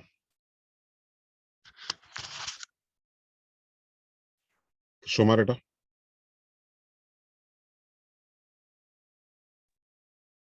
നമസ്കാരം. നമസ്കാരം. ഓർത്തോപ്പതിയെ പറ്റിയായിരുന്നു ഇന്നത്തെ വിഷയം. അത് ഒരു സത്തയുടെ ഇക്വിലിബ്രിയം, ദൈനംദിന ജീവിതത്തിലെ പല വ്യവഹാരങ്ങളുടെയും ഇക്വിലിബ്രിയത്തിന് വേഗത കൂടുമ്പോഴോ പല പ്രവർത്തനങ്ങളുടെ ഇക്വിലിബ്രിയം നഷ്ടപ്പെടുന്നു. അപ്പോൾ അത് സഹജാവസ്ഥയിലേക്ക് തിരിച്ചു വരുവാനുള്ള യത്നം നടക്കുന്നു. അതിനു വേണ്ടിയിട്ടുള്ള കാര്യങ്ങളെ പറ്റിയാണ് പരാമർശിച്ചത്. പ്രത്യേകിച്ച് ടർബുലന്റ് സ്റ്റേറ്റ്, കൺവീനിയന്റ് സ്റ്റേറ്റ് പറ്റിയും പുനഃസ്ഥാപനത്തിനായുള്ള കാര്യങ്ങളും ഒക്കെ പറഞ്ഞത് വളരെ നന്നായി. നമസ്കാരം.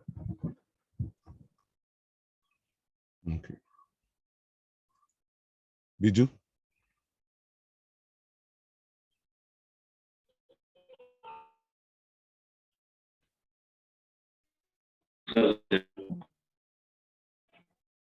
നമസ്കാരം.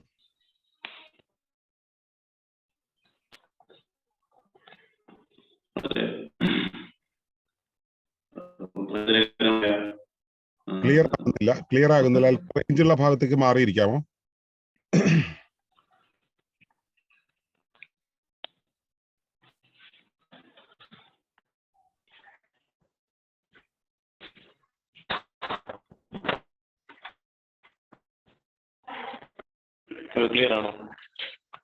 ബെറ്റർ ആണ്. കേൾക്കാൻ പറ്റുന്നുണ്ടോ? കേൾക്കാം പറഞ്ഞോളൂ. വളരെ പ്രയോജനകരമായ കുറെ ചിന്താധാരകൾ, വളരെ ചൈതന്യധന്യമായ കുറെ ചിന്താധാരകൾ രാവിലെ തന്നെ കേൾക്കാനിടയായതിൽ വളരെയധികം നന്ദി എങ്ങനെ പറയാൻ കഴിയും. ഈ പെൻഡാക്കു എന്നുള്ളത് ഏത് ഭാഷയിലുള്ളതാണ്? പെൻഡാക്കു അത് ഒളിമ്പസിന് അതിന് നമ്മുടേതായിട്ടുള്ള ഒരു ടെർമിനോളജി ഉണ്ട്. കാരണം നമ്മൾ മുൻപോട്ട് വയ്ക്കുന്ന പല പ്രതിഭാസങ്ങളെയും ശാസ്ത്രമോ വ്യവസ്ഥാപിത ആത്മീയതയോ പ്രതിപാദിച്ച് കാണാറില്ല. അതുകൊണ്ട് ഇപ്പൊ ക്വാണ്ടം ഭൗതികത്തിന്റെ മേഖലയിൽ നോക്കിയാലും അവര് റീച്ച് ചെയ്യാത്തതോ അവരെ ഇന്റർപ്രറ്റ് ചെയ്യാത്തതോ ആയിട്ടുള്ള ചില ഏരിയകളുണ്ട്. നമുക്ക് പറയാനുണ്ട് അതിനെക്കുറിച്ച്. അത് ഇപ്പോ വൈദിക ഭാഷയിലും അതൊന്നും കണ്ടിട്ടില്ല. അപ്പൊ നമ്മൾ അതിനൊരു പുതിയ വേർഡ് ഉണ്ടാക്കി എന്നുള്ളതാണ്. ഇപ്പൊ പെൻടാക്കു പോലെ കുറെ വാക്കുകളുണ്ട് ഇതുപോലെ. ഇപ്പൊ കോസ്മിക് പെൻടാക്കിൾ എന്ന് പറയുന്ന ഒരു സാധനമുണ്ട്, പെൻടാക്കു ഉണ്ട്, അങ്ങനെയുള്ള കുറെ പ്രയോഗങ്ങളുണ്ട് നമുക്ക്. അപ്പൊ അതുകൊണ്ട് തന്നെ നമുക്ക് ഡിക്ഷണറി ഉണ്ട്, നമ്മുടേതായിട്ടുള്ള ഒരു നിഘണ്ടു തന്നെ നമ്മൾ ഉണ്ടാക്കി വെച്ചിട്ടുണ്ട്. കാരണം എന്താ വെച്ചാൽ നമ്മൾ എപ്പോഴും നമ്മളെ ഈ കാര്യത്തെ വിശദീകരിക്കാനായിട്ട് ഉപയോഗിക്കുമ്പോൾ അനുവാചകൻ ഇത് ബോധ്യപ്പെടണം എന്നില്ല. ഉപയോഗിക്കുന്ന വാക്കുകൾക്ക് ചിലപ്പോൾ വേറൊരു അർത്ഥമായിരിക്കും അവർ സങ്കല്പിക്കുക. അതുകൊണ്ട് തന്നെ നമ്മുടെ പദാവലി കൃത്യമായിട്ട് പഠിക്കേണ്ടതുണ്ട്. ഇതിന്റെ ആഴങ്ങളിലേക്ക് പഠിക്കാൻ പോകുന്ന സമയത്ത് ഇത് പഠിക്കേണ്ടതുണ്ട് നമ്മൾ പറയാറുണ്ട്. അതുകൊണ്ട് തന്നെ നമ്മുടെ ഈ സീരിയസ് ആയിട്ടുള്ള, അതായത് ഇപ്പൊ ഫെലോഷിപ്പിന്റെ ഹയർ ലെവലുകളിലും പ്ലീനം പോലുള്ള കുറച്ച് പരിപാടികളുണ്ട്. എന്ന് വെച്ചാൽ കോർ ആയിട്ടുള്ള സബ്ജക്ട്സ് പഠിക്കുന്നത്. അവിടെ ഏത് ലെസന്റെയും മുമ്പിൽ അതിന്റെ ടെർമിനോളജിയാണ് പഠിപ്പിക്കുക. എന്നിട്ടേ പിന്നെ വിഷയത്തിലേക്ക് കയറുള്ളൂ. കാരണം ഞാൻ ചക്കാന്ന് പറയുകയും വേറൊരാൾ ചുക്കെന്ന് മനസ്സിലാക്കുകയും ചെയ്തു കഴിഞ്ഞാൽ സംഭവം മാറിപ്പോയി. അപ്പൊ അക്യുറസിക്ക് വേണ്ടിയിട്ട് നമ്മൾ ഇങ്ങനെയാണ് ചെയ്യാറ്.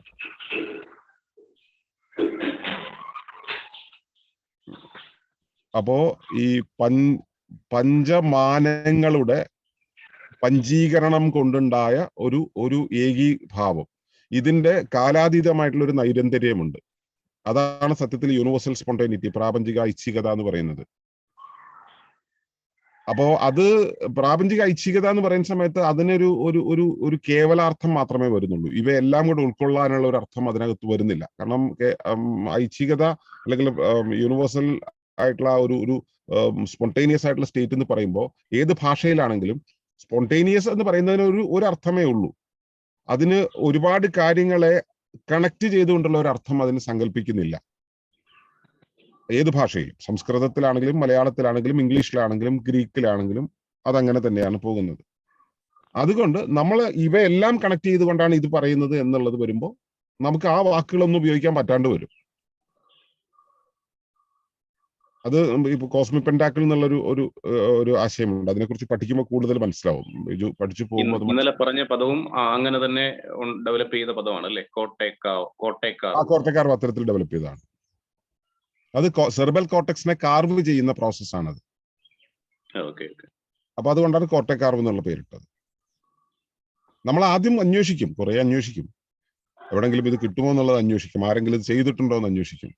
കിട്ടാതാവുമ്പോൾ ഇത് പറയണമല്ലോ, അപ്പൊ പറയാനായിട്ട് അതിന് കൃത്യമായിട്ടൊരു വേർഡ് കോയിൻ ചെയ്തിട്ട് അതിന് കൃത്യമായിട്ട് ഡെഫിനിഷൻ കൊടുത്തു വയ്ക്കും.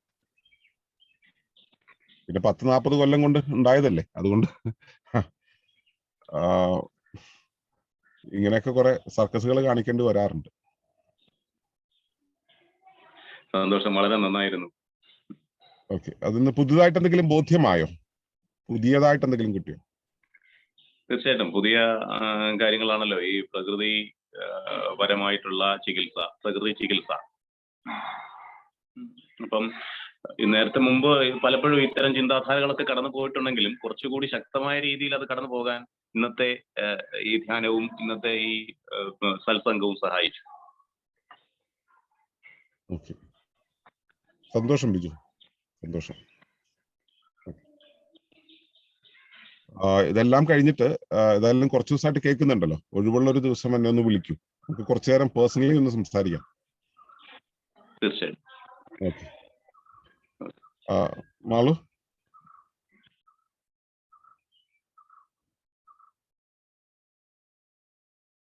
നോട്ട് ദേ. ഓക്കെ, ഒരു കോള് വന്നു. അതെ, എല്ലാവർക്കും നമസ്കാരം.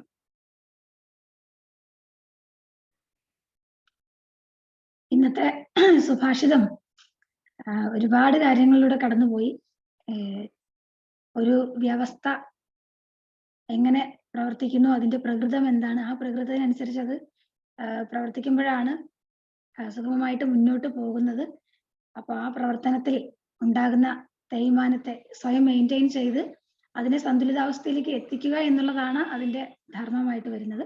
അപ്പോൾ ആ സന്തുലിതാവസ്ഥയിലേക്ക് എത്തിക്കാനുള്ള പ്രയത്നം, നിരന്തരമായിട്ടുള്ള അതിന്റെ പരിശ്രമം തന്നെയാണ് ജീവിതമായിട്ട് അല്ലെങ്കിൽ ആ വ്യവസ്ഥയുടെ പൂർണ്ണതയായിട്ട് മനസ്സിലാക്കാൻ കഴിയുക എന്നുള്ളതാണ് ഇന്നത്തെ സുഭാഷിതത്തിൽ നിന്നും മനസ്സിലാക്കാൻ സാധിച്ചതെന്നുള്ളതാണ്. അപ്പൊ അതിൽ പെൻഡാക്കു എന്താണെന്ന് വിശദീകരിച്ചു. അതായത് എല്ലാത്തിനെയും സമീകരിക്കുന്ന ഒരു സങ്കേതം അല്ലെങ്കിൽ ഒരു സംവിധാനം, അതിനെയാണ് പെൻഡാക്കു എന്ന് പറയുന്നത്. അതായത് ഇപ്പൊ നമ്മള് ജീവിതത്തിൽ ഇങ്ങനെ ജീവിച്ചു പോകുന്ന സമയത്ത് ജീവിതത്തിൽ എല്ലാം ചാക്രികമാണ്, അത് ആവർത്തിച്ച് വരുന്നുണ്ട്. എന്നാൽ ആ മുൻപ് ആവർത്തിച്ചതെല്ലാം പിന്നീട് നമുക്ക് അനുഭവമാകുന്നത് അത് ഒരു വൃത്തത്തിന്റെ തുടർച്ചയായിട്ട്, ആ ഓരോ പോയിന്റും വ്യത്യസ്ത സ്ഥലത്തും കാലത്തുമാണ്, പക്ഷെ അതൊരു ആവർത്തനമായിട്ട് സംഭവിക്കുന്നു എന്നുള്ളതാണ്. അതിനെ ഒരു തുടക്കമെന്നോ ഒടുക്കമെന്നോ കരുതാതെ അതിന്റെ ഒരു തുടർച്ചയായിട്ട്, ആ വൃത്തത്തിന്റെ തുടർച്ചയായിട്ട് കാണുക എന്നുള്ളതാണ് പറയുന്നത്. അതുപോലെ പ്രകൃതി ചികിത്സയെ അല്ലെങ്കിൽ നമ്മുടെ ആരോഗ്യ സംവിധാനത്തെ, നമ്മുടെ ശരീരം എങ്ങനെ പ്രവർത്തിക്കുന്നു, ജീവൻ അതിനെ എങ്ങനെയാണ് സന്തുലിതമാക്കി കൊണ്ടുപോകുന്നത്, അതിനായിട്ട് ഉപയോഗിക്കുന്ന രീതിയാണ് പ്രകൃതി ചികിത്സ അല്ലെങ്കിൽ പ്രകൃത ചികിത്സ എന്നൊക്കെ നമ്മൾ മനസ്സിലാക്കുന്നത്. അപ്പോൾ നമ്മുടെ ശരീരത്തിന്റെ പ്രകൃതം അത് തന്നെ സ്വയം ചികിത്സിക്കുന്ന സംവിധാനമാണിത്. അപ്പോൾ ശരീരം നിരന്തരമായിട്ട് പ്രവർത്തിക്കുമ്പോൾ അതിനുണ്ടാകുന്ന തേയ്മാനത്തെ പുനഃക്രമീകരിച്ച് ശരീരത്തെ സന്തുലനാവസ്ഥയിൽ കൊണ്ടുപോകാനായിട്ട് നിരന്തരം പരിശ്രമിക്കുന്നു. അപ്പോൾ നമ്മുടെ ബോധത്തിന് തന്നെ നമ്മുടെ സുഖാവസ്ഥയെ തുടരാനുള്ള ആ ഒരു പ്രേരണ സ്വയം ഉണ്ടാകുന്നുണ്ട്. ആ പ്രേരണയാണ് നമുക്ക് ജീവിക്കാനുള്ള പ്രതീക്ഷയായിട്ടോ പ്രത്യാശയായിട്ടോ നമ്മളെ മുന്നോട്ട് നയിക്കുന്നത് എന്നുള്ളതാണ്. അപ്പൊ നമ്മള് ശുഭമായിട്ടാണെങ്കിലും അശുഭമായിട്ടാണെങ്കിലും നമ്മുടെ ആ ചോദന, നമ്മുടെ ഉള്ളിൽ നിന്നും ഉണ്ടാകുന്ന ചോദന പ്രകൃതിയിൽ ഒരു പ്രതിപ്രവർത്തനം ഉണ്ടാക്കുന്നുണ്ട്. അപ്പോ ഇത് നമ്മള് പോസിറ്റീവായിട്ടാണോ നെഗറ്റീവായിട്ടാണോ, ഇത് ഏത് സംഭവിച്ചാലും അത് സന്തുലനത്തിന്റെ ഭാഗമായിട്ട്, ജീവിത സന്തുലനത്തിന്റെ ഭാഗമായിട്ട് സംഭവിക്കുന്നതാണെന്നാണ് മനസ്സിലാക്കേണ്ടത്. അത്തരം നമ്മുടെ ആധാരം എന്താണോ ആ ആധാരത്തിന്റെ നിയമങ്ങളെ അടിസ്ഥാനമാക്കി പ്രവർത്തിക്കുന്നത് തന്നെയാണ് ഈ ശരിയായിട്ടുള്ള ആത്മീയമായിട്ടുള്ള ജീവിതം അല്ലെങ്കിൽ ശരിയായിട്ടുള്ള ആത്മീയത എന്ന രീതിയിൽ നമ്മൾ മനസ്സിലാക്കേണ്ടത് എന്നും വിശദീകരണത്തിൽ ഉണ്ടായി. അപ്പോ ഓരോന്നിനും നമ്മൾ ഓരോ കാര്യങ്ങളും പ്രവർത്തിക്കുന്ന സമയത്ത് ഇതൊന്നും വ്യത്യസ്തമായിട്ടുള്ള നിയമങ്ങൾ കൊണ്ട് അല്ലെങ്കിൽ വ്യത്യസ്ത രീതിയിൽ അല്ല പ്രവർത്തിക്കുന്നത്. ഇതിനെല്ലാം അടിസ്ഥാനം ആ പ്രകൃതിയുടെ സമീകരണ വ്യവസ്ഥ തന്നെയാണ്, അല്ലെങ്കിൽ ആ സന്തുലനാവസ്ഥയിൽ പോകേണ്ടുന്ന ആ ഒരു നിയമം തന്നെയാണ് ഇവിടെ പ്രവർത്തിക്കുന്നത്. നമുക്കത് വ്യത്യസ്തമായിട്ട് അനുഭവപ്പെടുന്നു എന്നുള്ളതാണ്. അപ്പോൾ എല്ലാത്തിനെയും ഈ സമീകരിക്കുന്ന ഈ പെൻഡാക്കു എന്ന ആ ഒരു അവസ്ഥയെ ബോധ്യപ്പെട്ടാൽ നമുക്കത് ജീവിതത്തിൽ വളരെ സ്വയം സന്തുലനാവസ്ഥയിലേക്ക് എത്താൻ സഹായിക്കുന്നു എന്നുള്ളതാണ്. അപ്പൊ ഇന്ന് ഇത്തിരി സങ്കീർണമായിട്ട് പോയി, കാരണം ഒരുപാട് വിഷയങ്ങളിലൂടെ ഇന്ന് കടന്നുപോയി. എന്നാൽ എല്ലാം ഒരൊറ്റ നിയമത്തിലെ പെന്റാക്കോവില് കൊണ്ട് എത്തിക്കുകയും ചെയ്തു. അപ്പൊ വളരെ നന്നായിരുന്നു. വളരെ സന്തോഷമുണ്ട്. നന്ദി, നമസ്കാരം.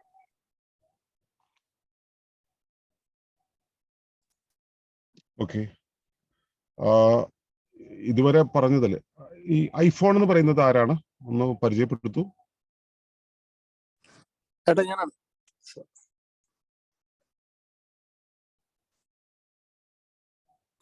ശിവൻ, കേട്ടിരുന്നോ? പ്രോഗ്രാം കേട്ടിരുന്നോ? ജസ്റ്റ് ഇപ്പോ അറ്റൻഡ് ചെയ്തോളൂ.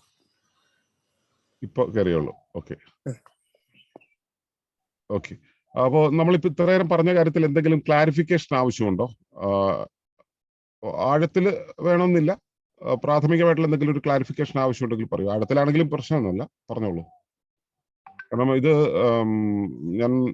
നിങ്ങൾക്കറിയാലോ, നമ്മൾ ഏതെങ്കിലും കാലത്ത് സമൂഹത്തിൽ നടക്കുന്ന ഏതെങ്കിലും ഒരു ചലനത്തോട് നേരിട്ട് പ്രതികരിക്കുന്നതിന് പകരം, അപ്പോൾ ഒരു പ്രശ്നമുണ്ടെങ്കിൽ ആ പ്രശ്നമാണെന്ന് പറഞ്ഞ് പ്രതികരിക്കുന്നത് സത്യത്തിൽ ആ പ്രശ്നത്തിന് ഉറപ്പ് കൂട്ടുകയാണ് ചെയ്യുക. അപ്പൊ അതിനോട് പ്രതികരിക്കുന്നതിന് പകരം അതിന്റെ അടിസ്ഥാന സിദ്ധാന്തങ്ങളെ നമ്മുടെ ചുറ്റുമുള്ള ആളുകൾക്കൊന്ന് പരിചയപ്പെടുത്താൻ വേണ്ടിയിട്ടാണ് ഈ പോസ്റ്ററുകളെല്ലാം ഉണ്ടായിട്ടുള്ളത്.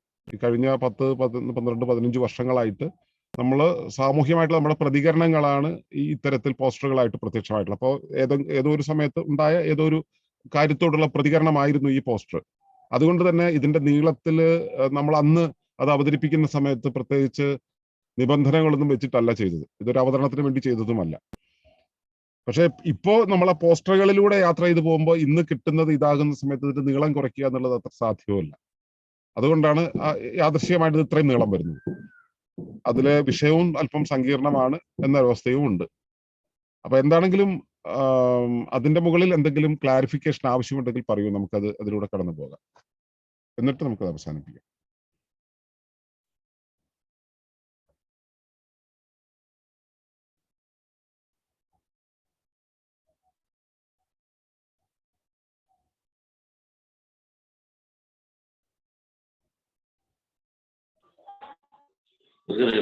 ഇവിടെ ഈ ചികിത്സകളെ കുറിച്ച് പറഞ്ഞു, പ്രകൃതി ചികിത്സ എന്ന് പറഞ്ഞല്ലോ, ഇതിന് വ്യവസ്ഥാപിതമായ എന്തെങ്കിലും ചികിത്സാ രീതികൾ അങ്ങനെ എന്തെങ്കിലും ഉണ്ടോ? ഈ മനുഷ്യന്റെ ആരോഗ്യത്തെ കുറിച്ചാണ് സത്തകളുടെ ആരോഗ്യം എന്ന് പറഞ്ഞെങ്കിലും ഈ പ്രകൃതി ചികിത്സ എന്ന് പറഞ്ഞപ്പോ ഉദ്ദേശിക്കുന്നത് ഒരു തരം സമീകരണമാണ്.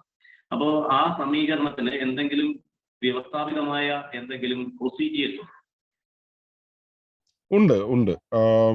അതായത് പ്രകൃത ചികിത്സ അല്ലെങ്കിൽ ഓർത്തോപ്പതി പ്രധാനമായിട്ടും ബേസ് ചെയ്യുന്നത് സത്യത്തിൽ എല്ലാ ചികിത്സാശാസ്ത്രങ്ങളുടെയും അടിസ്ഥാനം കൂടിയാണ് ഈ പ്രകൃതി ചികിത്സ എന്ന് പറയുന്ന സംഭവം. എല്ലാ ചികിത്സാശാസ്ത്രങ്ങളും ഇതിൽ നിന്ന് ഉയർന്നു പോകുന്നതാണ്.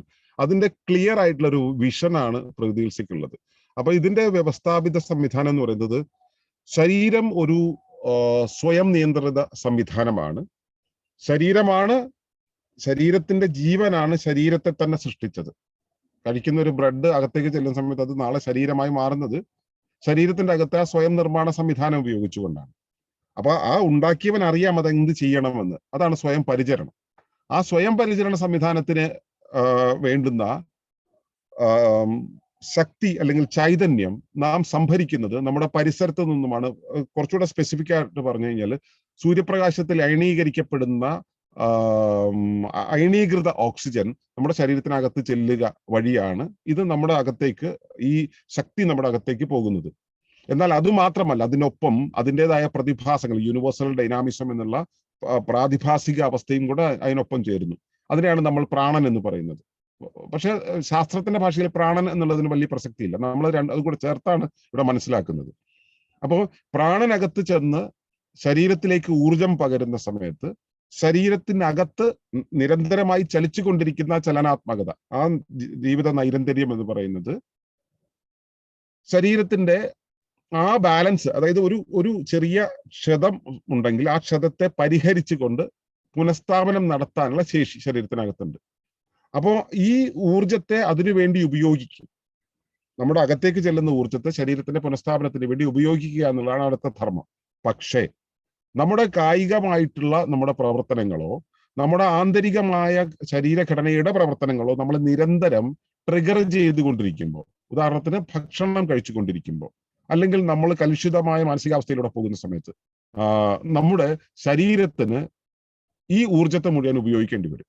അങ്ങനെ വരുമ്പോൾ ശരീരത്തിന് പരിചരണം സംഭവിക്കാതെ പോകും. അങ്ങനെ അക്യുമുലേറ്റ് ചെയ്യുന്ന ടോക്സിൻസും അക്യുമുലേറ്റ് ചെയ്യപ്പെടുന്ന അപഘടനകളുമാണ് പിന്നീട് രോഗങ്ങളായിട്ട് വരുന്നത്. ഈ രോഗം എന്ന് പറയുന്നത് ശരീരത്തിന്റെ അപഘടനയെ അതിജീവിക്കാൻ വേണ്ടി ശരീരം മനഃപൂർവ്വം സൃഷ്ടിക്കുന്ന ക്രൈസിസ് ആണ്. അപ്പൊ ഈ ക്രൈസിസിനെ അതിജീവിക്കാൻ വേണ്ടിയിട്ട് നമ്മൾ ചെയ്യേണ്ടത് എന്താ വെച്ചാൽ ഈ ഊർജ വിതരണത്തിന്റെ വഴിതിരിവുണ്ടല്ലോ, അതായത് കായികമായിട്ടുള്ള പ്രക്രിയകളിലേക്കോ അല്ലെങ്കിൽ ദഹന പ്രക്രിയയിലേക്കോ മാനസിക പ്രക്രിയയിലേക്കോ കൊണ്ടുപോകുന്ന ആ ഊർജത്തെ സംഭരിച്ച് മിച്ചം വെച്ച് നമ്മൾ ഇവിടെ ഉപയോഗിക്കണം. അപ്പൊ മിച്ചം വയ്ക്കുക എന്ന് വെച്ചാൽ എല്ലാം അവിടേക്ക് ചിലവാക്കിയാൽ പിന്നെ ഒന്നും മിച്ചം വയ്ക്കാനില്ല. അപ്പോൾ നമ്മൾ ചെയ്യുന്നത് വെച്ചാൽ വിശ്രമിക്കുക എന്നുള്ളതാണ്. വിശ്രമത്തിന്റെ പരമമായ അവസ്ഥയാണ് ഉപവാസം എന്നുള്ളത്. ആ പൂർണ്ണമായ ഉപവാസം സംഭവിക്കുകയാണെങ്കിൽ ശരീരം ഓട്ടോഫേഗി എന്ന് പറയുന്ന ഒരു അവസ്ഥയിലൂടെ കടന്നു പോകും. ഓട്ടോഫാജി എന്നൊക്കെ ഫാജി എന്നും പറയാറുണ്ട്. ഓട്ടോഫേജിയിലൂടെ കടന്നു പോകും. ഓട്ടോഫേജി എന്ന് വെച്ചാൽ സ്വയം ദഹനത്തിലൂടെ ശരീരത്തിന്റെ പുനർനിർമ്മാണം നടത്തുന്ന ശരീരത്തിന്റെ സ്വഭാവമാണ്. ഭക്ഷണം നിരന്തരം കൊടുക്കുന്ന സമയത്ത് ശരീരത്തിന് ക്ഷതമുണ്ടാവുന്നുണ്ടെങ്കിൽ ശരിയായ ഭക്ഷണം കൊടുത്തുകൊണ്ട് നമുക്ക് അതിന്റെ വേഗം കുറയ്ക്കാം. ഭക്ഷണമേ കൊടുക്കാതിരുന്നിട്ടെങ്കിൽ ശരീരത്തിന്റെ മൃതകോശങ്ങളെയും കേടായ കോശങ്ങളെയും വിഘടിപ്പിച്ചുകൊണ്ട് അതിൽ നിന്നും വേണ്ടതിനെ ഉപജീവിച്ച് ശരീരം പുനർനിർമ്മാണം നടത്തി ശരീരത്തിനെ ഏറ്റവും ക്രമീകൃതമായിട്ടുള്ള അവസ്ഥയിലേക്ക് കൊണ്ടുവരും. അതുവഴി ഇതുവരെ ഉണ്ടായിട്ടുള്ള ജനിച്ചതിന് ശേഷം ഉണ്ടായിട്ടുള്ള അപകടം മൂലമല്ലാത്ത എല്ലാ രോഗങ്ങളെയും നമുക്ക് മാറ്റാൻ കഴിയും. സത്യത്തിൽ ഏത് ചികിത്സ ചെയ്യുമ്പോഴും ഇതേ പ്രോസസ്സ് തന്നെയാണ് നടക്കേണ്ടത്. ഇപ്പോ ആംഗല വൈദ്യം വഴി നമ്മൾ ചികിത്സയിലൂടെ പോവുകയാണ്. അവരുടെ മുട്ടലുണ്ടാവുന്ന സമയത്ത്, അവരെ ഇടിച്ചു നിൽക്കുന്ന സമയത്ത് അവരെന്താ ചെയ്യുക? ഈ ആളെ പിടിച്ച് ICUയിൽ ഇടും. മൊത്തത്തിൽ എല്ലാമായിട്ടും ഡിറ്റാച്ച് ചെയ്യും. കർമ്മങ്ങളില്ല, മാനസിക പ്രവർത്തനങ്ങളില്ല. ഈ സാധനം എല്ലാം കുരുക്കി അവിടെ കണ്ട് ഇടും. പ്രത്യേകിച്ച് മെഡിക്കേഷൻ വലുതായിട്ടൊന്നും കൊടുക്കില്ല. അങ്ങനെ വരുന്ന സമയത്ത് ശരീരം ഈ പുനഃസ്ഥാപനം നടത്തും. എല്ലാ ചികിത്സകൾക്കും ഇതൊക്കെ തന്നെയാണ് സംഭവിക്കുന്നത്. ഇതിന്റെ അടിസ്ഥാന തത്വം ഔഷധ ചികിത്സകൾ എന്നുള്ളത് ലോകത്ത് ഈശ്വര വിശ്വാസം എന്നുള്ള വിശ്വാസം കഴിഞ്ഞാൽ ലോകത്തിൽ ഏറ്റവും കൂടുതൽ വിശ്വാസമുള്ളത് ഈ ഔഷധത്തിന്റെ മുകളിലാണ്. ഈ ഒരുപക്ഷെ ഈശ്വര വിശ്വാസത്തിന് പോലും ഈശ്വര വിശ്വാസിക്ക് പോലും ഈശ്വരന് വിശ്വാസമില്ല. പക്ഷെ ഔഷധത്തിന്റെ കാര്യത്തിൽ വിശ്വാസിയെന്നോ അവിശ്വാസിയെന്നോ തർക്കമൊന്നുമില്ല. എല്ലാവർക്കും വിശ്വാസമാണ് ഔഷധത്തിന് മുകളിൽ. ഔഷധം ഒരു രോഗത്തെയും മാറ്റില്ല എന്ന് ഒരാൾക്കും അറിയുന്നില്ല എന്നുള്ളതാണ് പ്രശ്നം. ശരീരത്തിന്റെ അപകടന ഉണ്ടാക്കുന്നതും അതിനെ പരിഹരിക്കുന്നതും ജീവനാണ്. ആ ജീവന് പ്രവർത്തിക്കാനുള്ള ജീവചൈതന്യത്തിന് പ്രവർത്തിക്കാനുള്ള സമയം നൽകുക എന്നുള്ളതാണ് കാര്യം. അങ്ങനെ സമയം നൽകിക്കഴിഞ്ഞാൽ, അത് ദീർഘമായ സമയം നൽകിയാൽ അർബുദം പോലുള്ള അസുഖങ്ങൾ വരെ സുഖമായി മാറ്റും എന്നുള്ളതാണ് നമ്മുടെ അനുഭവം. അതാണ് ശാസ്ത്രം. പക്ഷെ ഇത് ഈ പ്രചുര ശാസ്ത്രത്തിന്റെ വക്താക്കൾ ഇത് അംഗീകരിക്കില്ല. അവിടെയാണ് ഇതിന്റെ കുഴപ്പം. അപ്പൊ ഇതൊരു പ്രായോഗിക സങ്കേതമായിട്ട് തന്നെ നിലനിൽക്കുന്നുണ്ട്. ഓർത്തോപ്പതി ചികിത്സകൾ ലോകമെമ്പാടുമുണ്ട്, കേരളത്തിലുമുണ്ട് ഓർത്തോപ്പതി ആശുപത്രികൾ. നമ്മളും ഓർത്തോപ്പതി ആശുപത്രി നടത്തിയിരുന്നതാണ് കുറച്ച് നാള്. പിന്നെ ഈ ആശുപത്രി നടത്തുന്നതിന് വേറെ ചില കണ്ണുകൾ കൂടെ കാണണം. കാരണം കച്ചവടം ചെയ്യാൻ പറ്റണം, പണം വാങ്ങാൻ പറ്റണം, അങ്ങനെയുള്ള കാര്യങ്ങളോടുള്ള വിമുഖത കൊണ്ട് നമ്മളത് നിർത്തിയതാണ്. മാത്രമല്ല ഈ ആധുനിക കാലത്ത് ഈ ആരെന്ത് ചെയ്താലും നല്ലത് ചെയ്തു കഴിഞ്ഞാൽ അതിന് തട്ട് കിട്ടുമെന്നുള്ള ഒരവസ്ഥ, പ്രത്യേകിച്ചും ലോകം നിയന്ത്രിക്കുന്ന ആളുകൾ അതിനെ തട്ടിക്കളയും എന്നുള്ളത് കൊണ്ട് വെറുതെ തട്ട് വാങ്ങിക്കാനും കൂടെ താല്പര്യമില്ലാത്തത് കൊണ്ടുകൂടിയാണ് അത് നിർത്തിയത്. എങ്കിലും അതിന്റെ ശാസ്ത്രം നമ്മൾ മനസ്സിലാക്കിയേ പറ്റൂ. ഇത് കൃഷിയിൽ നമുക്ക് ഉപയോഗിക്കാം, വനവൽക്കരണത്തിൽ നമുക്ക് ഉപയോഗിക്കാം, സാമൂഹ്യ ബന്ധങ്ങളിൽ ഉപയോഗിക്കാം. ഈ നിയമത്തെ നമുക്ക് എവിടെ വേണമെങ്കിലും ഉപയോഗിക്കാം. അത് ശരീരത്തിൽ പ്രയോഗിക്കുമ്പോഴാണ് അത് ഒരു രോഗ ചികിത്സയായിട്ട് മാറുന്നത് എന്ന് മാത്രം. ബിസിനസ്സിൽ ഉപയോഗിക്കാം, ഇക്കണോമിക്സിൽ ഉപയോഗിക്കാം, എല്ലായിടത്തും ഉപയോഗിക്കാം ഇത് നിയമം. കാരണം പ്രകൃതിയുടെ നിയമം പ്രകൃതിയുടെ എല്ലാ വ്യവസ്ഥകളിലും അവൈലബിൾ ആണ്. ക്ലിയർ ആയോ? ഇതിന് എന്തെങ്കിലും ക്ലാരിറ്റി ആവശ്യമുണ്ടോ ഇനി? പിന്നെ ഈ ബിസിനസ്സിൽ ഉപയോഗിക്കാം, അതുപോലെ തന്നെ എല്ലാ രംഗങ്ങളിലും ഉപയോഗിക്കാം എന്ന് പറയുന്നത് എനിക്ക് ക്ലാരിറ്റി കിട്ടിയിട്ടുണ്ടായിരുന്നു. അതെന്താന്ന് വെച്ച് കഴിഞ്ഞാല് വ്യവസ്ഥ എന്ന് പറയുന്നത് ഈ കൂടായ വിന്യാസം എന്നുള്ളതിനെ നമ്മൾ ആദ്യം ബോധ്യപ്പെടേണ്ടതുണ്ട്. കൂടായ വിന്യാസം, പ്രപഞ്ചത്തിന്റെ അകത്ത് ആകാശഗംഗ, ആകാശഗംഗത്തകത്ത് സൗരയൂഥം, അതിനകത്ത് ഭൂമി, അതിനകത്ത് ജൈവ സംവിധാനങ്ങൾ, ഇങ്ങനെയാണ് ക്രമീകരിച്ചു വന്നിട്ടുള്ളത്. അത് മനുഷ്യരിലേക്ക് എത്തുന്ന ധാരയെക്കുറിച്ചാണ് നമ്മൾ പഠിക്കുന്നത്. പക്ഷേ ഈ പ്രപഞ്ചത്തിലുള്ള എല്ലാ വ്യവസ്ഥകളും ഈ മഹാവ്യവസ്ഥയ്ക്കകത്താണുള്ളത്. എല്ലാ വ്യവസ്ഥകൾക്കും ഒരേ നിയമങ്ങൾ തന്നെയാണുള്ളത്. ആ നിയമം ഉപരിവ്യവസ്ഥയിലേക്ക് പോകും തോറും ആ നിയമങ്ങൾ സങ്കീർണമായി വരുമെന്ന് മാത്രം. അതിനെ കോംപ്ലക്സിറ്റി ഓഫ് സിന്തസിസ് എന്ന് പറയും. ചെറിയ കാര്യങ്ങളെ ഇങ്ങനെ ചെറിയ വ്യവസ്ഥാ നിയമങ്ങൾ ചേർന്ന് വലിയ വ്യവസ്ഥാ നിയമങ്ങൾ ഉണ്ടാകുന്ന പോലെ. അപ്പോ അതില് നമ്മളെ ആപ്ലിക്കേഷൻ ലെവലിൽ എടുക്കുന്ന സമയത്ത് നമ്മുടെ ശരീരത്തെ എടുക്കുക. ശരീരത്തിന്റെ ഭൗതിക ഘടനയ്ക്ക് പ്രപഞ്ചത്തിന്റെ അടിസ്ഥാന നിയമങ്ങൾ, അതാണ് നമ്മൾ ആ പോസ്റ്ററിൽ പറഞ്ഞ ഫണ്ടമെന്റൽ ലോസ് എന്ന് പറയുന്നത്. ആ ഫണ്ടമെന്റൽ ലോസ് പാലിച്ചേ പറ്റുള്ളൂ. ഇതിന്റെ ഫിസിയോളജിക്കും അനാറ്റമിക്കും അത് ചെയ്തേ പറ്റൂ. ഇതിന്റെ മെന്റൽ സ്റ്റേറ്റിന് ഈ ഫണ്ടമെന്റൽ ലോയെ പാലിച്ചേ പറ്റൂ. എന്ന് വെച്ചാല് ശരീരത്തിനകത്ത് ഉണ്ടാകുന്ന ഏത് നിയമമാണെങ്കിലും ഏത് പ്രതിഭാസമാണെങ്കിലും അത് അടിസ്ഥാനപരമായിട്ടുള്ള പ്രപഞ്ചത്തിന്റെ ഒരു പൊതു നിയമത്തെയും അതിന്റെ ഉപനിയമങ്ങളെയും പാലിച്ചേ മതിയാകൂ. അതുകൊണ്ട് തന്നെ നമ്മളൊരു വ്യവസ്ഥയെ ഉണ്ടാക്കുന്നു. ഇപ്പോ നമ്മൾ ശരീര വ്യവസ്ഥയെ ഒരു ജൈവ സംവിധാനമായിട്ട് കാണുന്നു. വളരെ പെർഫെക്റ്റ് ആയിട്ട് സാത്വികമായിട്ട് പ്രവർത്തിക്കുന്ന ഒരു സംവിധാനത്തെ നമ്മൾ വളരെ ദിവ്യമായിട്ട് കാണുന്നു. അതേസമയം നമ്മളൊരു ഉപകരണം ഉണ്ടാക്കി കഴിഞ്ഞാൽ അതിനെ യന്ത്രമായിട്ടാണ് കാണുന്നത്. മോനെ നമസ്കാരം.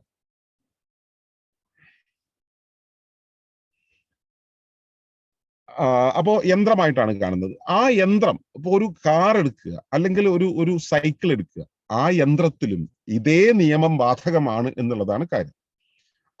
ആ യന്ത്രം ഏത് തലത്തിൽ നിൽക്കുന്നു, ഉദാഹരണത്തിന് ആ യന്ത്രം എന്നുള്ളത് മറ്റേ ഘടനാപരമായിട്ട് അത് സ്റ്റാറ്റിക് സ്റ്റേറ്റിലാണോ, സ്റ്റാസിസ് സ്റ്റേറ്റിലാണോ, ഡൈനാമിക് ആണോ, ഓർഗാനിക് ആണോ, സൂപ്പർ ഓർഗാനിക് ആണോ, ഇതിങ്ങനെ പല തലങ്ങളുണ്ട്.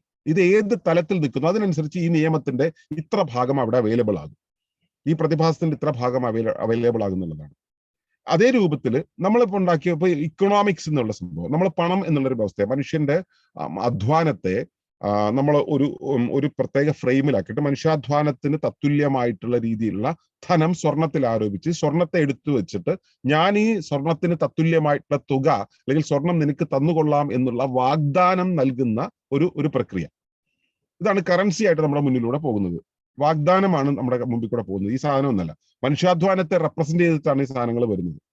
എന്നിട്ട് അതിനൊരു സിസ്റ്റം ഉണ്ടാക്കി അത് കാർബൺ ബേസ്ഡ് ഇക്കോണമിയെ, നമ്മൾ കാർബൺ അധിഷ്ഠിതമായിട്ടുള്ള ഒരു ലോക വ്യവസ്ഥ ഉണ്ടാക്കിയിട്ട് അതിനകത്ത് ഈ ഇക്കോണമിയെ ഫില്ല് ചെയ്ത് എല്ലാം കൂടെ കുരുക്കി ഉണ്ടാക്കി വെച്ചിട്ട് അതിനകത്ത് നമ്മളെ ജീവിക്കാൻ പ്രേരിപ്പിക്കുന്ന ഒരു എക്കണോമിക് സിസ്റ്റമാണ് നമുക്ക് ഇവിടെ ഉള്ളത്. ഈ എക്കണോമിക് സിസ്റ്റത്തിലും ഈ ഇക്വിലിബ്രിയം എന്നുള്ള സംഭവം പാലിക്കപ്പെടുന്നുണ്ട്. മനുഷ്യനിർമ്മിതമാണ്, മനുഷ്യൻ വളരെ കോംപ്ലക്സിറ്റിയോടുകൂടി ഉണ്ടാക്കിയ ഒരു വ്യവസ്ഥയാണ് എങ്കിൽ പോലും അവിടെയും ഇത് ഉണ്ടാക്കുന്നുണ്ട്. നിയമങ്ങൾ എന്തുണ്ടാക്കുമ്പോഴും ആ നിയമം നടപ്പിലാക്കി വരുന്ന സമയത്ത് അതിന് ഒരു സ്വാഭാവികമായിട്ടുള്ള ഒഴുക്ക് വരും. ഉദാഹരണത്തിന് നിയമത്തിന് പകരം മറ്റൊരു ഉദാഹരണം പറയാം. ഒരു കതക് ഉണ്ടാക്കുന്ന ഒരു ആശാരി, ആ കതകിന്റെയും കട്ടളയുടെയും ദൂരങ്ങൾ കൃത്യമായിട്ടില്ലെങ്കിൽ അത് നേരെ അടയില്ല. എന്നിട്ടും അയാൾ അത് ഫിറ്റ് ചെയ്തുണ്ടെങ്കിൽ ഓരോ പ്രാവശ്യം അതിന്റെ ഉപഭോക്താവ് വലിച്ചടക്കുകയും തുറക്കുകയും വലിക്കുകയും തുറക്കുകയും ചെയ്യുന്നതോടുകൂടി ഇവിടെ തേയ്മാനം സംഭവിച്ച് അധികമായുള്ളത് വെട്ടിപ്പോയിട്ട് ഇവയെല്ലാം ക്രമീകരിക്കപ്പെടും. ഇത് സഹജമായി സംഭവിക്കുന്നതാണ്. ഏത് വ്യവസ്ഥ ഉണ്ടാക്കിയാലും ഭാര്യയും ഭർത്താവും കല്യാണം കഴിഞ്ഞ് ഒരുമിച്ച് ജീവിക്കാൻ തുടങ്ങിയിട്ടുണ്ടെങ്കിൽ ആദ്യമൊക്കെ ആ ഒരു ആസക്തിയുടെ ഒരു കാലം കഴിയുന്ന സമയത്ത് പിന്നീട് ഇവർ തട്ടലും മുട്ടലും ആയിരിക്കും മൊത്തം. എന്നിട്ട് ഒരു 15 കൊല്ലം കഴിഞ്ഞിട്ട് പിന്നെ ഈ തട്ടലും മുട്ടലും ദൂരെ എങ്ങും വലിയ പ്രശ്നങ്ങളില്ലാതെ പോകുന്നത് എന്തുകൊണ്ടാണ്? ഈ തട്ടലും മുട്ടലും സഹജമായി പരുവപ്പെടാൻ പാകത്തിൽ, പരസ്പരം പൊരുത്തമാകാൻ പാകത്തിലുള്ള ഒരു സിൻക്രണോസിറ്റിയിലേക്ക് വരെത്തും. അപ്പോ ദാമ്പത്യമാണെങ്കിലും ശരി, ഇക്കണോമി ആണെങ്കിലും ശരി, ഹെൽത്ത് ആണെങ്കിലും ശരി, സ്പിരിച്വാലിറ്റി ആണെങ്കിലും ശരി, ഗോഡ്ലിനെസ് ആണെങ്കിലും ശരി, വിസ്ഡം ആണെങ്കിലും ശരി, ഏത് മേഖലയിലും പെന്റാക്കുവിന്റെ നിയമം എന്ന് വെച്ചാൽ പരമമായ നിയമമാണ്. ആ നിയമം അവൈലബിൾ ആണ്. അതിന്റെ ഓരോ മുഖങ്ങളാണ് അവിടെ എടുത്തുപയോഗിക്കുക. ആരാണ് എടുത്തുപയോഗിക്കുക? അവരുപയോഗിക്കുക. ഇപ്പൊ കുട്ടിക്ക് മനസ്സിലാകുന്ന നിയമമല്ല അച്ഛന് മനസ്സിലാവുക, അച്ഛന് മനസ്സിലാകുന്ന നിയമമല്ല അപ്പൂപ്പന് മനസ്സിലാവുക. അപ്പോ ഇവരുടെ തലങ്ങൾക്കനുസരിച്ച് ആ അവൈലബിൾ നിയമങ്ങളും അതിന്റെ യൂട്ടിലിറ്റിയും ഇതിൽ അളവിൽ വ്യത്യാസം വരും, ഇതിന്റെ ഏരിയയിൽ വ്യത്യാസം വരും. ഇത്ര മാത്രമേ ഉള്ളൂ വ്യത്യാസം. അതൊരു സാമ്പാർ ഉണ്ടാക്കുന്ന കാര്യത്തിലാണെങ്കിലും ശരി, ഈ ഭൗമ സംവിധാനത്തെ തന്നെ വിധാനിച്ചിട്ടുള്ള ഒരു കാര്യത്തിലാണെങ്കിലും ശരി, ഇതേ നിയമമാണ്. ആ ഒരു നിയമത്തെ മനസ്സിലാക്കിയാൽ, അതാണ് പറയുന്നത്, യാതൊരു അറിവറിഞ്ഞാൽ എല്ലാം അറിയുന്നുവോ അതിനെയാണ് അറിയേണ്ടത് എന്ന് പറയുന്നതാണ്. ഇതിനെയാണ് അറിയേണ്ടത്. ഇതിനെ വ്യക്തമായി ബോധ്യപ്പെട്ടാൽ ഈ പെൻഡാക്കൂന്റെ നിയമത്തെ വ്യക്തമായി ബോധ്യപ്പെട്ടാൽ ബാക്കിയെല്ലാം നമുക്ക് വളരെ പെട്ടെന്ന് ഉൾക്കൊള്ളാൻ കഴിയും. അതിന് ശാസ്ത്രം വളരെ നന്നായിട്ട് സപ്പോർട്ട് ചെയ്യുന്നുണ്ട്. ശാസ്ത്രം എന്ന് വെച്ച് കഴിഞ്ഞാൽ ആ ശാസ്ത്രം ആ പറയപ്പെടുന്ന ശാസ്ത്രം ഇവര് ഒതുക്കി വെച്ചിരിക്കുക. ആ ശാസ്ത്രത്തിന്റെ പേരാണ് സിസ്റ്റമിക് തിങ്കിങ് എന്നുള്ളത്. സിസ്റ്റംസ് ലോ എന്നുള്ള ഫ്രിജോഫ് കാപ്രയുടെ പുസ്തകം വായിച്ചാൽ വായിക്കുന്ന ആളാണെങ്കിൽ അങ്ങനെ വായിച്ചു പോകാം. എൻ്റെ കയ്യിലുണ്ട് പുസ്തകം, ഞാൻ തരൂല. അത് എനിക്ക് വായിക്കാൻ വേണ്ടിയിട്ടല്ല, ഞാൻ വായിക്കില്ല. ഞാനത് പുസ്തകം കണ്ടു വാങ്ങിച്ചു വെച്ചു എന്നുള്ളതാണ്. അതവിടെ ഉണ്ട്, അവൈലബിൾ ആണ് സംഭവം. സിസ്റ്റംസ് ലോ എന്നുള്ള പുസ്തകം അത് വായിച്ചു കഴിഞ്ഞാൽ, അല്ലെങ്കിൽ ദ വെബ് ഓഫ് ലൈഫ് എന്നുള്ള പുസ്തകമൊക്കെ വായിച്ചു കഴിഞ്ഞാൽ അതിനെക്കുറിച്ചുള്ള ധാരണകൾ കിട്ടും. അതല്ലെങ്കിൽ നമ്മുടെ ചാനലിൽ പോയാൽ സിസ്റ്റമിക് തിങ്കിങ് എന്ന് പറഞ്ഞിട്ടുള്ള ഒരു സീരീസ് ഉണ്ട്. നമ്മുടെ ഒരു വെബിനാർ സീരീസ് ഉണ്ട്. 8-10 ദിവസങ്ങളിലായിട്ട് അത് മുഴുവനായിട്ട് അവതരിപ്പിക്കുന്ന ഒരു വെബിനാർ സീരീസ് ഉണ്ട്. നമ്മുടെ പ്ലേലിസ്റ്റിൽ തപ്പിയാൽ കിട്ടും സിസ്റ്റമിക് തിങ്കിങ്. അതിലൂടെ ഒന്ന് കടന്നുപോയാൽ മതി. പിന്നെ തലയിലെ എന്തെങ്കിലുമൊക്കെ ഭാരങ്ങൾ ഉണ്ടെങ്കിൽ ഇറക്കി വെച്ചിട്ട് വേണം കാണാനിരിക്കാനും. അത്രയും കോംപ്ലക്സ് ആണ് സംഭവം, അത്ര ഈസി ആയിട്ട് മനസ്സിലാവില്ല. ഞാൻ സാധാരണ കാര്യങ്ങൾ ഇങ്ങനെ കോംപ്ലിക്കേറ്റ് ചെയ്യുന്നെങ്കിൽ അതിനൊക്കെ ഞാൻ എത്രത്തോളം കോംപ്ലിക്കേറ്റ് ചെയ്യുന്ന ആലോചിച്ചാൽ മതി. ക്ലിയർ ആയി? ഓക്കെ, കൃഷ്ണകുമാരേട്ടാ എന്തെങ്കിലും ഉണ്ടോ പറയാൻ?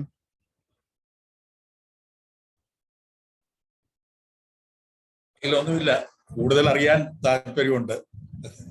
ഓക്കെ, അതിന്റെ ലിങ്ക് ഞാൻ തന്നേക്കാം. പിന്നെ നമ്മളൊരു മറ്റേ ടെലഗ്രാം ഗ്രൂപ്പ് ആരംഭിച്ചിട്ടുണ്ട്. നേരത്തെ ഉണ്ടായിരുന്നു, പക്ഷെ അത് ഒന്ന് പുനരാരംഭിച്ചിട്ടുണ്ട്.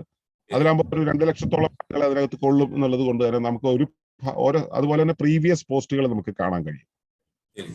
അപ്പോ ഞാൻ അവയെല്ലാം ഒന്ന് പോസ്റ്റ് ചെയ്ത ശേഷം അതിന്റെ ലിങ്ക് അയച്ചു തരാം. അതിന് കയറി ഈ പറയുന്ന സാധനങ്ങളെല്ലാം അവിടെ അവൈലബിൾ ആയിരിക്കും. ഓക്കെ, അപ്പൊ നമുക്ക് ഇന്നത്തെ നിരൂപണങ്ങൾ ഇവിടെ അവസാനിപ്പിക്കാം. നമുക്ക് നീണ്ടുപോയി, ക്ഷമിക്കുക. നന്ദി, നമസ്കാരം.